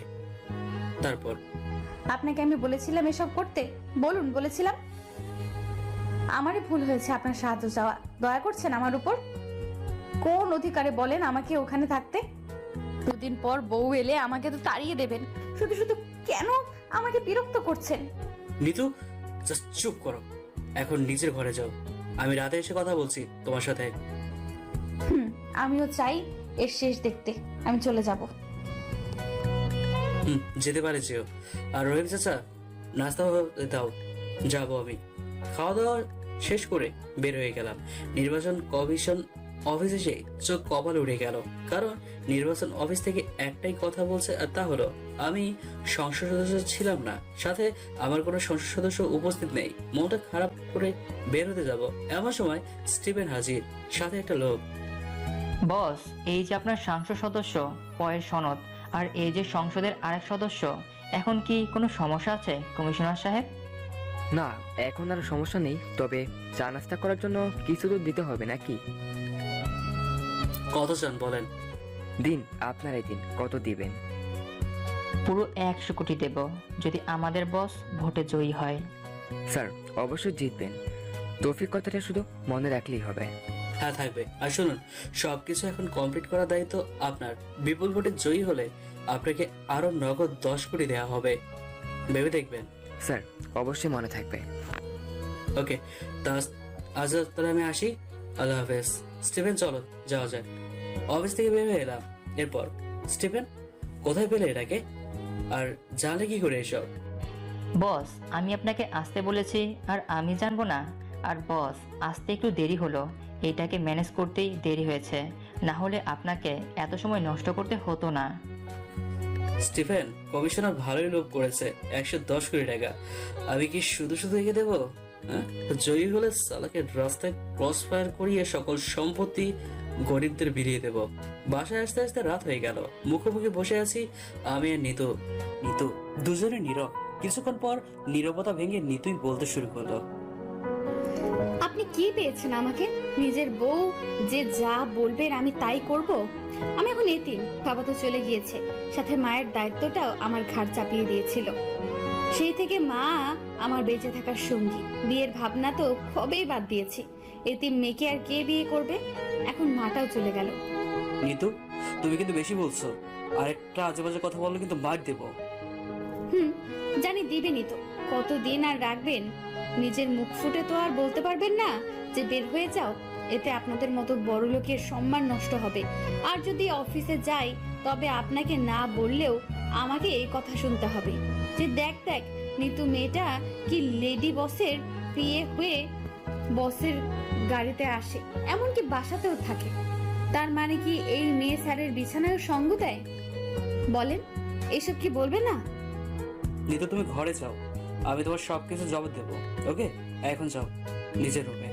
নিতু চলে যায় আর রোহিত চাচা এগিয়ে আসে। এরপর, তৌফিক, তোকে একটা কথা বলবো। বলো চাচা, কি বলবে? তুই এই নিতু মামনিকে বিয়ে করে নে। ধুর, কি বলছো তুমি এসব চাচা? মাথা ঠিক আছে? দেখ, একা একটা মেয়ে কি করবে না করবে ঠিক নেই, কাকে বিয়ে করবে। মেয়েটা আজকাল কি জানিসই তো, এতিম মেয়ে। হয়তো কেউ প্রেমের ফাঁদে ফেলে বিয়ে করলো, তারপর কিছুদিন সংসার করে হয়তো পতিতালয়ে বিক্রি করে দিল। ভেবে দেখেছিস তবে কি হবে মেয়েটার? কিন্তু এবার আরেকটা কথা বললে তোর কানের নিচে থাপ্পড় মারবো। মুখে মুখে কথা বলিস আমার, জানিস তোর বাবাও আমার মুখের উপর কথা বলেনি। কিন্তু চাচা, নিতু কি রাজি হবে? আর অনন্যা যদি ফিরে আসে তখন? দেখ, অনন্যা ফিরে আসবে, ওকে সব খুলে বলবি। সে রাজি হলে তাকেও বিয়ে করবি, তাহলেই হলো। আর নিতুকে জোর করে বিয়ে করবি, তারপর বাসর ঘরে সব বুঝিয়ে আদর করে দিবি, ব্যাস হয়ে গেল। ধুর চাচা, তুমি ওখানে শেষে হারামি দেখি লজ্জার ভাব দেখায়। যা, আমি কাজীকে ডেকে আনছি, তুই নিতুকে গিয়ে বল। রহিম চাচা চলে গেল আমার কথা না শুনেই। তাই আর কি করার, বাধ্য হয়ে গেলাম নিতুর ঘরে। নিতু, আসবো? হ্যাঁ, আসুন। ভেতরে যেতে দেখলাম নিতু মনমরা হয়ে বসে আছে। কি হয়েছে নিতু, এভাবে বসে আছো কেন? কথা বলতে কিছুটা নার্ভাস ফিল করছি। এমনি ভালো লাগছে না স্যার। কেন, আপনি কি কিছু বলবেন? আর এমন করছেন কেন? নিতু, আসলে আমি তোমাকে এই বাসায় সারা জীবন রাখার ব্যবস্থা করেছি, যদি তুমি থাকো। দেখুন, যা বলার ক্লিয়ার করে বলেন। এত ভনিতা না করে। নিতু, আমি তোমাকে বিয়ে করতে চাই, এবং এক্ষুনি। আপনি পাগল হয়ে গেছেন, কি বলছেন এসব? আপনি কোথায় আর আমি কোথায়? আপনাকে তো একটু আগেই বলেছি আমি বিয়ে করার চিন্তা বাদ দিয়েছি। তাতে কি, আমি তোমাকে বিয়ে করব, বুঝলে? আপনি আমাকে বিয়ে করে বিছানায় তৃপ্তি পেলেও নিজে কখনোই বাবা ডাক শুনতে পারবেন না, কারণ আমি ছোটবেলায় একটা দুর্ঘটনায় নিজের মা হওয়ার ক্ষমতা হারাই। এখন বলেন বিয়ে করবেন কিনা? যদি এটা জেনে রাজি থাকেন তো আমি বিয়ে করব আপনাকে। কিছু না বলেই রুম থেকে বের হয়ে এলাম। এদিকে নিতু আমার বের হয়ে আসা দেখে অযধরায় কাঁদতে শুরু করে। ঠিক সে সময়ই নিতু ঘরের দরজা খুলে একটা হুজুর আর রহিম চাচা প্রবেশ করে। নিতু মা, যাও পুজো করে এসে আর মাথায় ঘোমটা দাও। কিন্তু কেন চাচা? তৌফিক বিয়েতে রাজি হয়েছে, সে কবুল বলেছে, এখন শুধু তোমার বলাতে হবে। কিন্তু মা যাও, আমি যা বলেছি করো, যদি একটু হলেও আমাকে সম্মান করো। অজ্ঞতা নিতু চলে যায় ফ্রেশ হতে। কিছুক্ষণ পর বের হয়ে আসে আর আসতেই কাজী সাহেব বিয়ে পড়াতে লাগলেন। এরপর, মা, আপনি যদি এই বিয়েতে রাজি থাকেন তবে 3 বার কবুল বলেন। কবুল কবুল কবুল। আলহামদুলিল্লাহ, বিয়ে সম্পূর্ণ হয়েছে। নিতু মা, নিচে আসো, তৌফিক বসে আছে, একসাথে খাওয়া দাওয়া করবে। নিতু কিছু বলে না। রহিম চাচার পেছন পেছন নিচে নামতে থাকে। সিঁড়ি বেয়ে নামতে দেখে আমি সাথে সিরাজুল রোমান বসে গল্প করছি। সাথে রোমান আর সিরাজুলের বউ ছিল। আসসালামু আলাইকুম ভাবি সাহেবা। ওয়ালাইকুম আসসালাম ম্যানেজার সাহেব। ছি ছি, কি বলছেন ভাবি? আমি আপনার দেবর হই, তৌফিক আমার বন্ধু, বুঝলেন? আর আজ থেকে তো আপনিও অফিসের মালিক, তাই না? ভাবি শুনেন, আজ এই বেটাকে একটু ঘুমাতে দিন, বেচারার উপর অত অত্যাচার করেন না, আমার বউটার মতো। এই এই কি বললি তুই কুত্তা? আমি তোকে অত্যাচার করেছিলাম নাকি তুই করেছিলি? ভাবি এর কথা একদম বিশ্বাস করবেন না, এ নিজেই আমাকে ঘুমাতে দেয়নি। নিতু, আমি সিরাজুল আর সিরাজুলের বউ হেসে ওঠে। সাথে রোমান আর রোমানের বউ কিছুক্ষণ হাসাহাসির পর, আচ্ছা দেবর আর ননদ সাহেবেরা চলুন, রাত তো অনেক হলো, খাওয়া দাওয়া সেরে নি। হ্যাঁ চল দোস্ত। আর ভাবিরা আসুন। খাওয়া দাওয়া শেষ করে রোমান আর সিরাজুলরা চলে গেল। রহিম চাচা সব ঠিকঠাক করে ঘুমিয়ে গেছে অনেক আগেই। এখন আমি আর নিতু পাশাপাশি বসে আছি। কি হলো, ঘুমাবেন না? হ্যাঁ তা তো ঘুমাবো, কিন্তু আজ মানে এমন করছো কেন গো? আর শোনেন, আপনি আমাকে করুণা করে বিয়ে করেছেন আমি বুঝেছি। না ম্যাডাম, একদমই না। তাহলে আদর করছেন না কেন? নাকি আমার বাচ্চা হবে না দেখে করছেন না? কি কি কি কি বললে? আরেকবার বলো তো। কই কিছু না তো।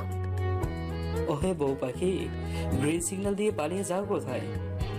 এইটা ড্রয়িং রুম, এখানে কি ওসব করবেন নাকি রহিম চাচা যে কোনো সময় বের হয়ে আসতে পারে? হ্যাঁ তাই তো। নিতুকে কোলে নিয়ে সিঁড়ি বেয়ে উপরে উঠতে লাগলাম। ঘরে ঢুকে দরজা লাগিয়ে দিয়ে নিতুকে নিয়ে বিছানায় গেলাম। চোখ গেল নিতুর ঠোঁটের দিকে। হালকা হালকা কাঁপছে ঠোঁট জোড়া।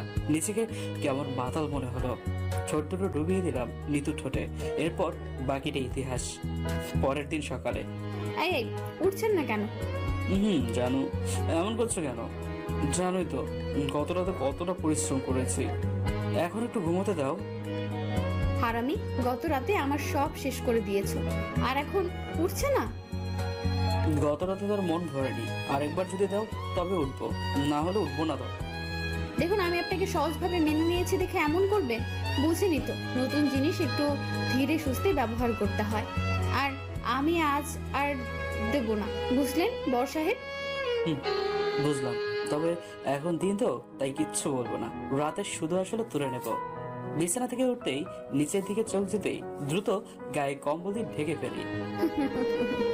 বাহ বাহ, শরম আছে দেখছি, কিন্তু আমি তো রাতে সব দিয়েছি, সুতরাং এত ঢং না করে যাও গোসল করে এসো। আজ আমি নাস্তা বানিয়েছি। ও আচ্ছা, তাহলে এই যাব আর এই আসবো। ফ্রেশ হয়ে নিচে আসলাম, দেখলাম চাচা পেপারে চোখ ঘোরাচ্ছে ঠিক আমার মতো, আর বউটা আমার ঘেমে নাস্তা বানাচ্ছে ঠিক চাচার মতো। উফ, এতদিনে একটু আরাম পেলাম, বৌমাই সব করছে। একটু শান্তিতে খবরের কাগজটা পড়ি। তুই যা সামনে থেকে। কই যাব? বাহিরে একটা বিদেশিদের মতো লোক দাঁড়িয়ে আছে, তোকে ডাকছিল। বাসায় নিয়ে আসতে চেয়েও আনি নাই, কারণ তুই ঘুমিয়ে, আমি বুড়ো মানুষ, বাড়িতে বৌমা আছে। অচেনা লোকটাকে ভেতর আনতে অতটা সাহস হচ্ছিল না। ভালো করেছো চাচা। আচ্ছা তুমি নিউজ পড়ো, আমি আসছি দেখে। বাড়ি থেকে বের হতে চোখ গেল স্টিফেন দাঁড়িয়ে। আর স্টিফেন, তুমি এখানে? কোনো কাজ আছে কি? স্টিফেন হুট করেই জড়িয়ে ধরে কেঁদে দেয়। এরপর, বস, আপনি আমাকে এতটা পর ভাবলেন, বিয়ে করলেন, তবু আমাকে বললেন না। আরে স্টিফেন, হুট করে হয়ে গিয়েছে। যাই হোক, ভেতরে এসো, নাস্তা করে যাও। বসো।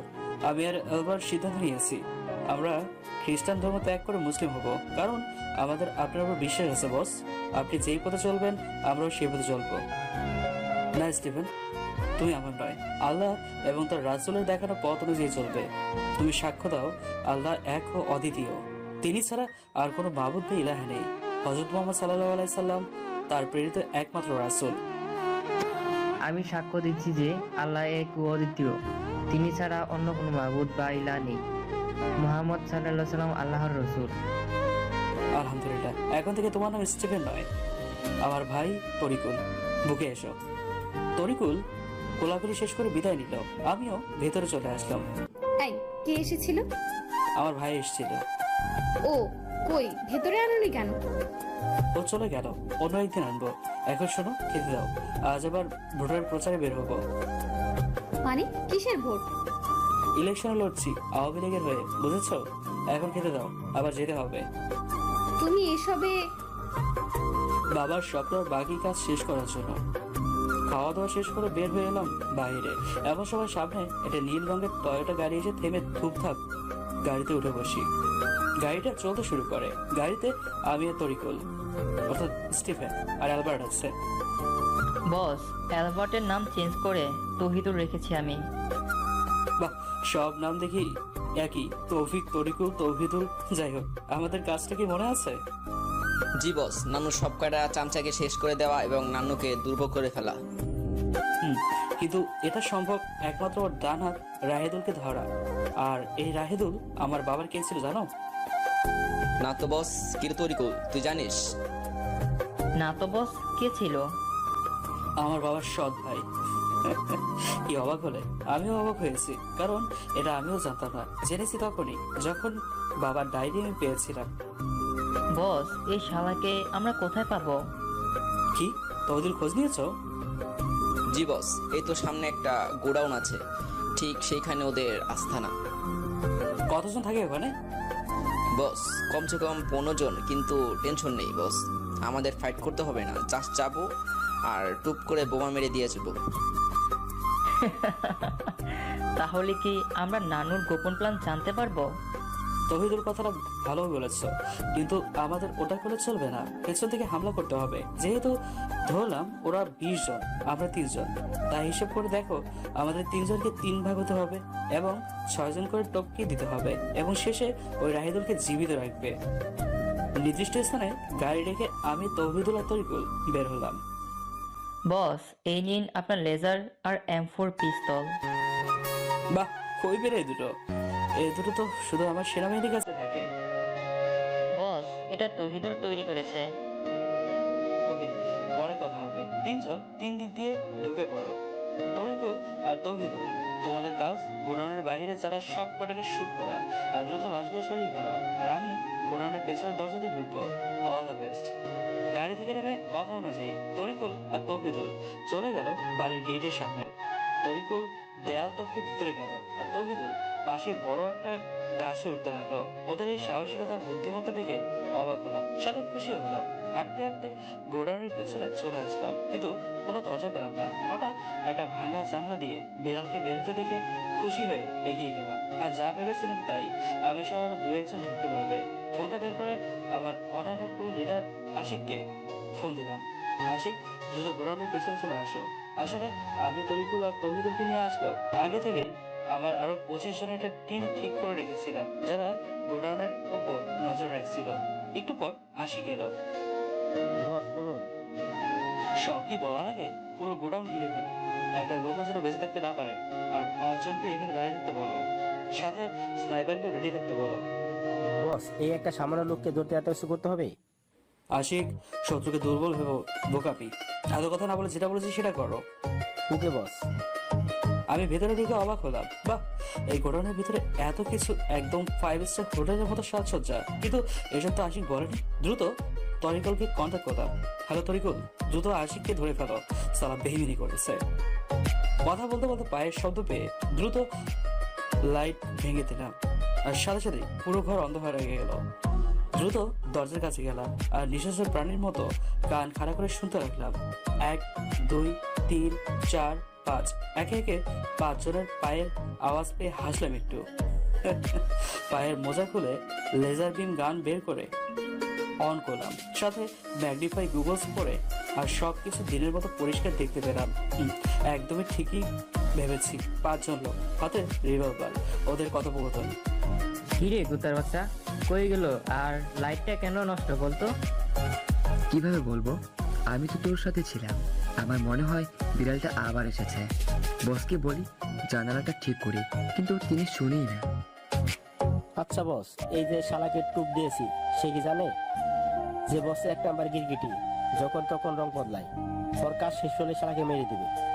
কথা শেষ হতেই সবগুলো একসাথে হেসে উঠলো উচ্চস্বরে। ওদের কথা শুনে মেজাজ গরম হয়ে গেল। দ্রুত লেজার বিমের ট্রিগারে চাপ দিলাম। মুহূর্তেই ভয়ানক রশ্মি বের হয়ে সবগুলোর মাথা ঘাড় থেকে আলাদা হয়ে গেল। ম্যাগনিফাই গ্লাস খুলে ফেললাম, তারপর সামনে গিয়ে ডানের দরজা পেলাম। হালকা ফাঁক করে দেখলাম কেউ আছে কিনা, কিন্তু না, কেউ নেই। আশেপাশে আর কোনো ঘরও পেলাম না, এই একটা ঘর, আর সামনে আরো একটা ঘর দেখতে পেলাম। সামনে গিয়ে যেতে থাকলাম, আর গঙ্গানের শব্দ কানে বাজতে লাগলো। কি হচ্ছে দেখার আগ্রহ বাড়লো, এটা কোনো চাল হতে পারে এভাবেই, তাই না গিয়ে আশেপাশে সবকিছু ভালো করে দেখতে লাগলাম। না, কিছু নেই। কনফিডেন্স নিয়ে এগিয়ে গেলাম দরজা দিকে। হালকা চাপ দিলাম, খোলো না। তাই পাশেই ভাঙা জানালায় চোখ দিয়ে আটকে উঠলাম, কারণ ভেতরে 3টে নগ্ন মেঘে বেলের সাথে লোহার শিকল দিয়ে বেঁধে রাখা হয়েছে কুকুরদের মতো। আর 45 ঊর্ধ্বের লোক চামড়ার বেল্ট দিয়ে ফটাফট বাড়ি দিচ্ছে মেয়েগুলোর নিতম্পে। হঠাৎ মনে পড়লো, আরে আরে, এটাই কি তবে সেই নিউজ যে আজ থেকে 1 বছর আগে নিউজে শুনেছিলাম বাংলাদেশে এমন কিছু লোক আছে তারা নাকি ব্যান্ডেড সেক্সে অগ্রসর হচ্ছে, এবং কিছু যুবকেরা বিভিন্ন মেয়েকে তুলে নিয়ে গিয়ে শুধু ফ্যান্টাসির জন্য এভাবে সেক্সে লিপ্ত হচ্ছে। অবাক হলাম, মেয়েগুলো এনজয় করছে, এত মার খাচ্ছে তবুও। বুঝলাম ব্যান্ডেড সেক্স, তবে এমনই স্বইচ্ছে নগ্ন হয়ে পুরুষের মার খাওয়া মনে মনে হাসলাম। দরজার কাছে গিয়ে লকের লেজার বিম ঢুকিয়ে দিলাম। মুহূর্তেই লক বলে গেল, আর দ্রুত ডিগবাজি দিয়ে ভেতরে প্রবেশ করলাম। লোকটা হয়তো চমকে গেছে কারো এমন হঠাৎ প্রবেশ করায়। মেয়েগুলো কিন্তু নিজের কাপড় পরতে পারলো না, আর লোকটা নিজের হাতে পিস্তল তুলতে নিয়ে অমনি ওর বুকে লাথি মেরে নিয়ে ফেলে দিয়ে দ্রুত ওর হাত পা সবকিছু মেয়েদের মতো কুকুরের স্তরে বেঁধে ফেললাম। এরপর কিছুক্ষণ লোকটার দিকে তাকিয়ে হেসে দিলাম, কারণ এই হলো রাহিদুল, বাবার সৎ ভাই। রাহিদুল সাহেব বয়স হয়ে গেল, তবুও রস শেষ হলো না। এতই তোমার পাওয়ার, আজ সব শেষ করবো। তুই তো চিনিস না মাই খোকা, তোকে এক চুটকিতে উড়িয়ে দেব। আরে বোকা, তোদের লোক তো শেষ ঠিক কবে।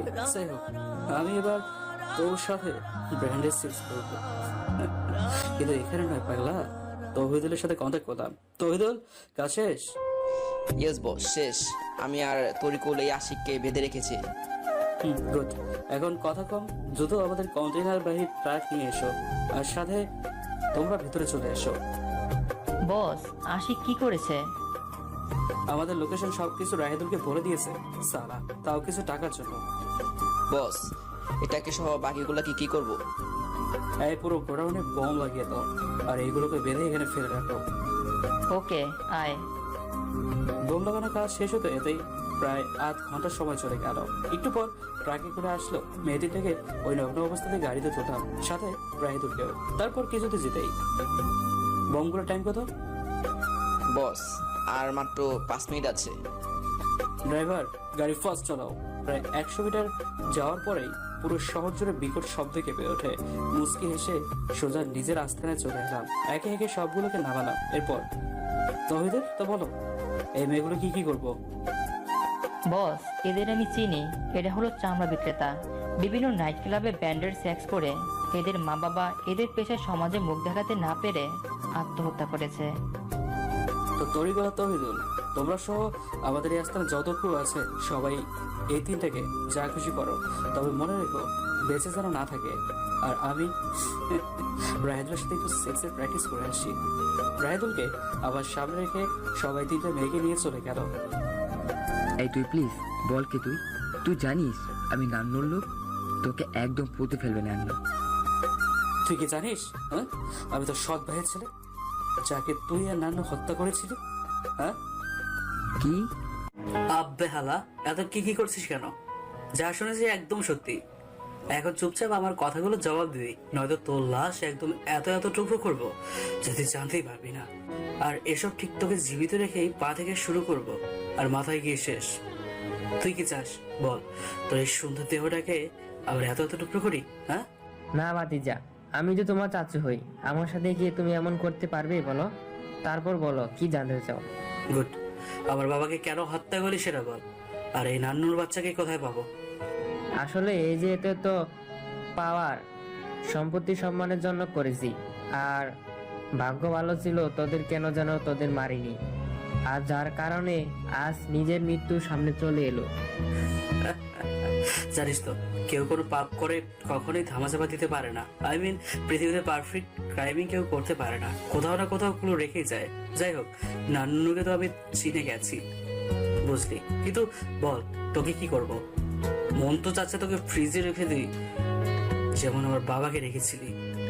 না না বস, এত সহজে একে মারলে তো হবে না। আমি নতুন একটা ব্যাকটেরিয়া আবিষ্কার করেছি, যা এখনো টেস্ট করা হয়নি। তাহলে দেরি করছো কেন? দ্রুত রেডি করো। আর এর দুটো নাগরিকের কি হলো? হ্যাঁ হা হা হা হা হা হা। বস, ওকে তো অ্যাকাউন্ট দিতেই আধমরা হয়ে গেছে, না জানি এতক্ষণও মারা গেছে।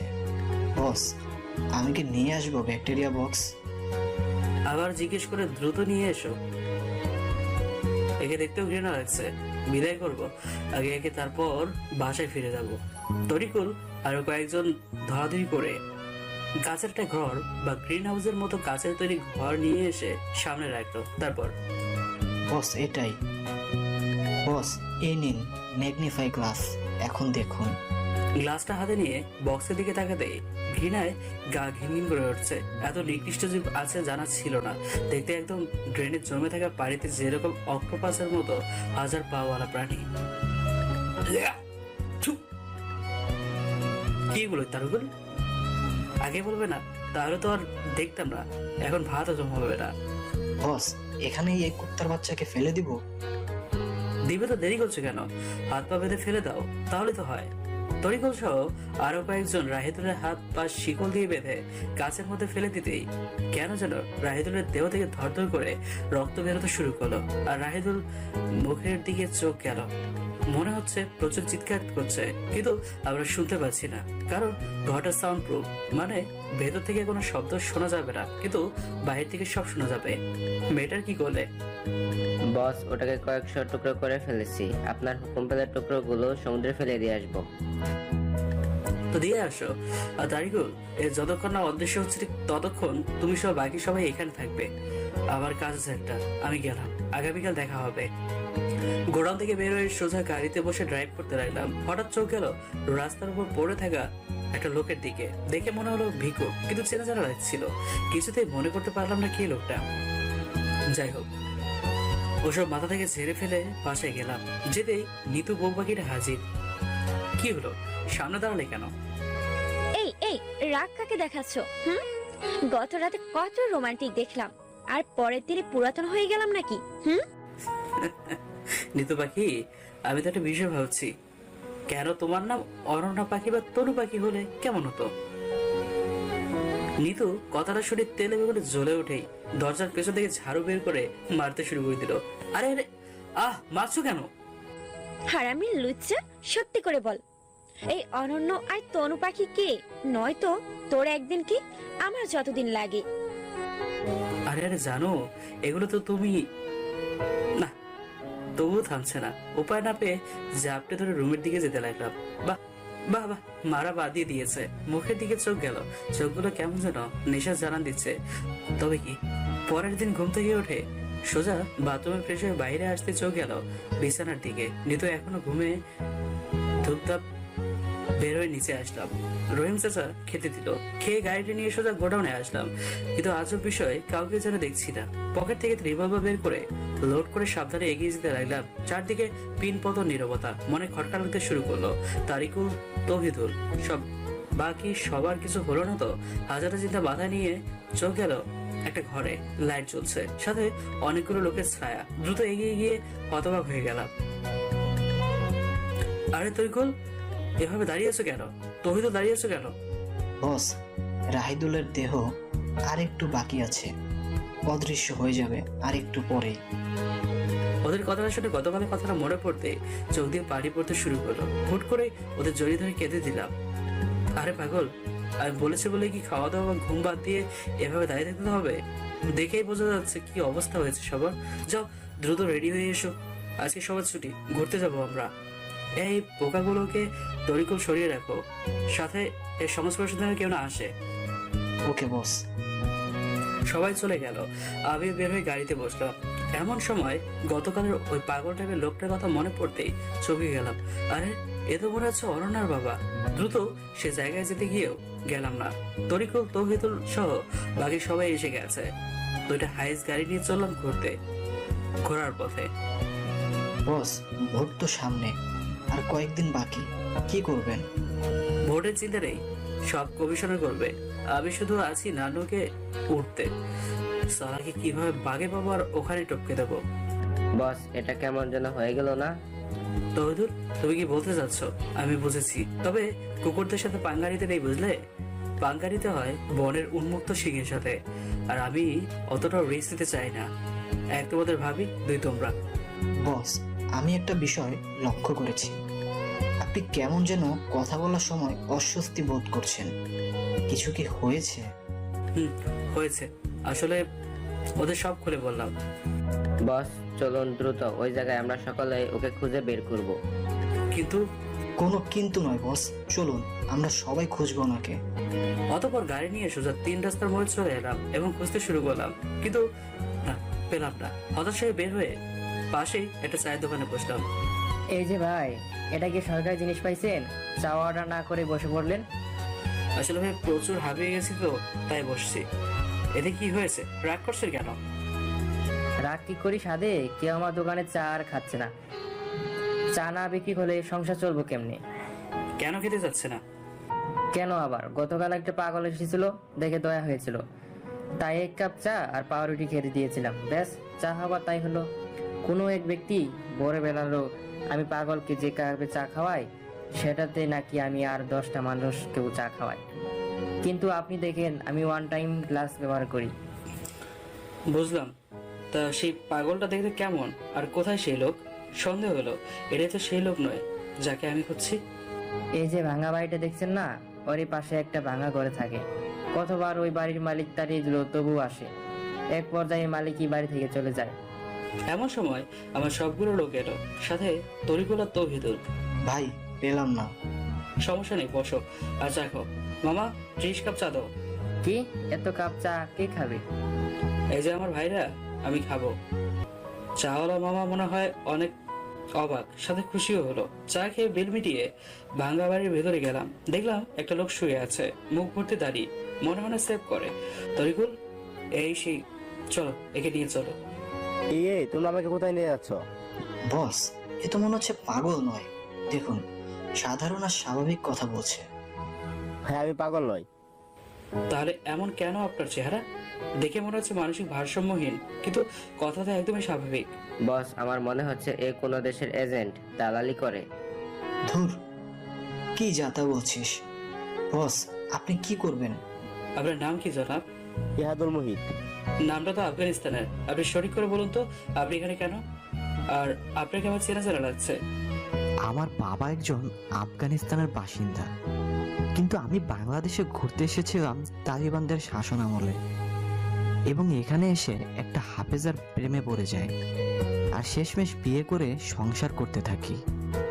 এমন সময় একদিন খবর পাই আমেরিকার ন্যাটো বাহিনী তালেবানদের উচ্ছেদ করে আফগানিস্তান দখলে নিয়ে নেয়। সাথে আমার পরিবারকে হত্যা করে, যার ফলস্বরূপ আমি আর আফগানিস্তানে ফিরে যাইনি। এখানে আমার বিবিকে নিয়ে সংসার করতে থাকি। প্রতিবেশী হয়েছিল একজন, নাম তার এমদাদ। তার সাথে ভালো সম্পর্ক গড়ে ওঠে। এমন সময় তার একটা পুত্র হয়, আর কিছুদিন পর আমার কন্যা। দুই পরিবারে খুশির জোয়ার বইছিল। আমার কন্যা আর আমার বন্ধুর পুত্র দুজন দুজনকে পছন্দ করত। বন্ধুর সাথে ঠিক করেছিলাম দুজনের বিবাহ দিব, কিন্তু তার হতে পারেনি। নেমে আসে এক বিপত্তিকর বাধা। লোকটার কথাগুলো শুনে অবাক হয়ে গেলাম। তাহলে আমি যা ভাবছি আর যাকে খুঁজছি, এই কি সেই অনন্যার বউ? কি হয়েছিল? আর আপনার মেয়ের নাম কি? এক রাতে হঠাৎ ফোন আসে আমার ফোনে। ফোনটা অবশ্য এমদাদ দিয়েছিল ওর সাথে কথা বলার জন্য। তো অবাক হয়ে ফোনটা রিসিভ করেছিলাম। ঠিক সেই সময়ই একটা অচেনা কণ্ঠ শুনতে পাই।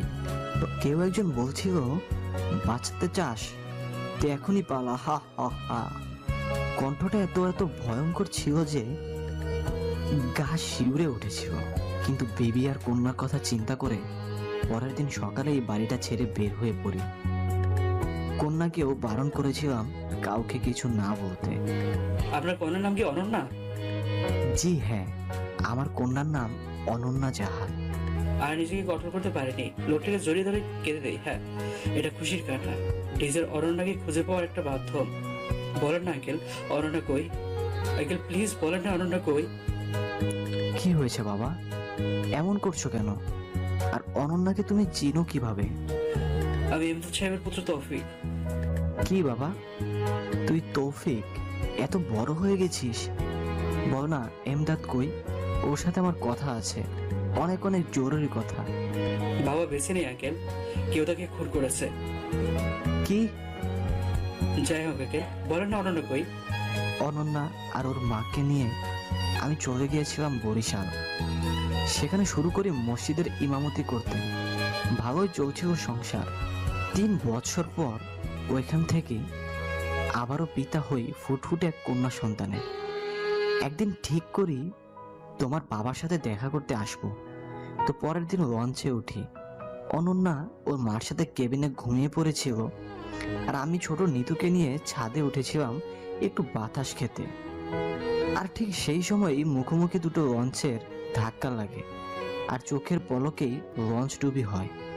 ভাগ্য ভালো ছিল, ছোট নিতুকে নিয়ে কোনো রকমে সাঁতার কেটে পাড়ে উঠি, কিন্তু হারিয়ে ফেলি নিজের স্ত্রী আর কন্যাকে।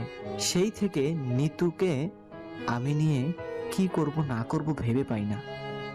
আমার মতোই একটা মাও তার স্বামী আর দুধের বাচ্চাকে হারিয়ে পড়ে কাঁদছিল। এদিকে আমার কন্যাটাও দুধ খাওয়ার জন্য কাঁদছিল। হঠাৎ মহিলাটি বাচ্চাকে কোলে নিয়ে দুধ খাওয়াতে শুরু করে। তাকে নিয়েই একটা ঘর ভাড়া নেই এবং একটা সময় তাকে বিবাহ করি। কাটিয়ে দেই বাকিটা সময়। হঠাৎ একদিন রাস্তা দিয়ে বাড়ি ফেরার সময় কিছু লোক তুলে নিয়ে যায় আমার। আর কিছু নেই। যখন নিজের জ্ঞান ফেরে পালিয়ে আসি কোনো রকমে, কিন্তু ততদিনে একটা বছর পেরিয়ে গেছে। আর এই বাড়িটা দেখছো না, এটাই ছিল আমার ভাড়া নেওয়া বাড়ি। আমার বিশ্বাস আমার মেয়েটা ফিরে আসবে এখানে। অনন্যা মারা গেছে শুনে যতটা না কষ্ট পেয়েছি, তার চেয়েও খুশি হয়েছি এটা ভেবেই যে আমার বোন ঋতু আর কেউ নয়, অনন্যারই ছোট বোন। আচ্ছা, আপনি তাহলে এখানে থাকেন কেমন? কোনো সমস্যা হবে না। এই চলো সবাই, চাচাকে রেখে দ্রুত বাসায় চলে আসি। আর আসতে মৃত্যুর সামনে এসে হাজির। এই থামুন, আবারও আমার জন্য কিছু না এনে বাসায় এসেছেন? বল চলো ভেতরে, ভেতরে যাই তারপর বলছি। ভেতরে যাব, তারপর বলবে বউ একটু চুমু খাই, তারপর ডট ডট ডট। এগুলো হবে না, আমার জন্য কিছু নিয়ে আসো, তারপর ভেতরে যেতে দিব। বুঝলাম পাগড়িটা ছাড়বে না, তাই নিতুকে নিয়ে আবারও গাড়িতে বসে সোজা সেই ভাঙা বাসায় নিয়ে আসলাম। তো হিদুল আর তরিকুল আগে থেকে বসেছিল। আমি নিতুকে নিয়ে আসতেই ওরা দুজন চোখ নিচে নামিয়ে নিল। আই, কোথায় আনলেন আমাকে? আরে বাবা, তোমাকে সারপ্রাইজ দিতেই এনেছি। দেখো তো বাড়িটা চেনো কিনা। আজব তো, আমি কিভাবে চিনবো এই বাড়ি? আমি কি এসেছি নাকি কখনো এখানে? কথাটা শেষ করার আগেই নিতু বুক বন্ধ হয়ে যায়, এক দৃষ্টিতে তাকিয়ে আছে দেয়ালের দিকে। কি হলো, চেনো না জায়গাটা? তাহলে চলো। হারামি, এটাই তো আমাদের ছোটবেলার বাসা। এখানেই আমি, আম্মু আর বাবা থাকতাম। হঠাৎ একদিন বাবা বাসায় আর ফেরেনি।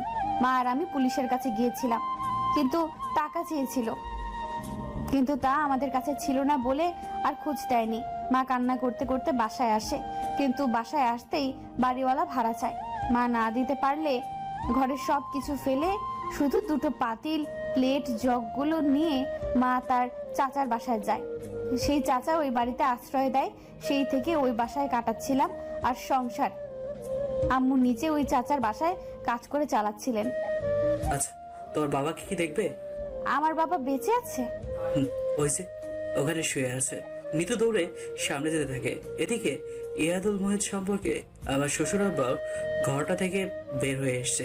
বাবা আমি মুখোমুখি, দুজনেই আমার দিকে তাকিয়ে আছে। আমি শুধু মাথা নাড়াতে নিতুর বাবাকে জড়িয়ে ধরে কেঁদে ফেলে। নিতুর এমন জড়িয়ে ধরা দেখে নিজে একটু হিংসা হচ্ছে, তবে কিছুই করার নেই। অনেকক্ষণ দুজনের মধ্যে বাবা মেয়ের কান্নাকাটি শেষ করে নিতু ওর বাবাকে ছেড়ে দিতে নিতুর বাবা ধবাস করে মাটিতে শুয়ে পড়ে। হেলদন নেই, দ্রুত এগিয়ে গিয়ে হাতের পাইল চেক করে ওরা চোখ দুটো হাত দিয়ে বন্ধ করে দিলাম। বাবা, বাবা, ও বাবা, বাবা কথা বলো বাবা। এভাবে তুমি আমাকে ছেড়ে যেতে পারো না বাবা। বাবা কথা বলো বাবা, কি হলো? নিতুরের পাগলামো দেখে নিজের চোখ দিয়ে অনেক আগেই পানি বের হয়ে গেছে, কিন্তু কি করার। তরিকুল আর তহিদুল কাটছে। নিতুকে দাঁড় করিয়ে চোখ দুটো মুছে দিলাম, কিন্তু এই মাত্র বাবাকে হারানোর বেদনাটা যে কত বড় হয় তা আমার জানা নেই। তহিদুল, তোমরা একটা অ্যাম্বুলেন্স নিয়ে এসো। আর তরিকুল, তুমি এখানে থাকো, আমি তোমার ভাবিকে বাসায় নিয়ে যাই। নিতুকে নিয়ে বাসায় আসলাম। সিরাজুল আর রোমানকেও বললাম, ওরা চলে এসছে ওদের বউকে নিয়ে। কিছুটা নিঃশ্বাস নিলাম সিরাজুল আর রোমানের বউকে দেখে। ওদের কাছে নিতুকে রেখে শ্বশুর আব্বার জ্বালাজা শেষ করে দাফন করে বাসায় আসলাম। আমার সাথে সিরাজুল রোমানরাও ছিল। ওরাও বিদায় নিল আর বলে গেল আগামীকাল আসবে। তখন প্রায় সন্ধ্যা হয়ে গিয়েছে। নিতুর কাছে গেলাম, দেখলাম এখনো সে কাঁদছে। নিতু, এই নিতু, নিতু চলো গোসল করে নিবা। দেখো, আমার একদম ভালো লাগছে না, প্লিজ আমাকে একা থাকতে দাও। দেখো নিতু, আমাকে রাগিও না, চুপচাপ যা বলছি করো। বাপরে বাপ, এত দেখি ওর কান্নার বেগ আরো বেড়ে গেল। কান না দিয়ে কোলে করে বাথরুমে নিয়ে গেলাম। তারপর গোসল করে নিজের করে নিলাম। একে তো গরম, তার উপর বৃষ্টি, কেমন যেন স্যাঁতসেঁতে একটা পরিবেশ। কিছু হলে বেশ ভালো হতো, কি আর করার। নিতু, কিছু খাবে? হারামি, চুপ করে আমাকে জোর করে গোসল করে দেওয়ার নামে বাথরুমে লুচুগিরি শুরু করেছিস। আবার আসছে আদর করতে। আজ থেকে 5 দিন তুই আমার গায়ে হাত দিবি না। কই লিচুগুড়ি করেছি, শুধু আমাকে অপবাদ দাও। দূর, ভাল লাগে না। বুঝি বুঝি, লুচু শালা। কিচেনে খিচুড়ি আর ডিম আর অমলেট আছে। কে রান্না করেছে? সেই দুপুরে করেছিলাম। তারপর কি হলো দেখলেই তো। কাম ডাউন, আর মনে করতে হবে না, আমি আসছি। কিচেন থেকে খিচুড়ি আর ডিম অমলেট নিয়ে ঘরে এসে নিতু আর আমি একসাথে খেলাম। খেয়ে হ্যালো বন্ধুরা, আমাদের গল্পটি কেমন লেগেছে অবশ্যই কমেন্ট করে জানাবেন, এবং আরো নতুন নতুন গল্প পেতে আমাদের চ্যানেলটি সাবস্ক্রাইব করে পাশে থাকা বেল আইকনটি ক্লিক করুন। ধন্যবাদ।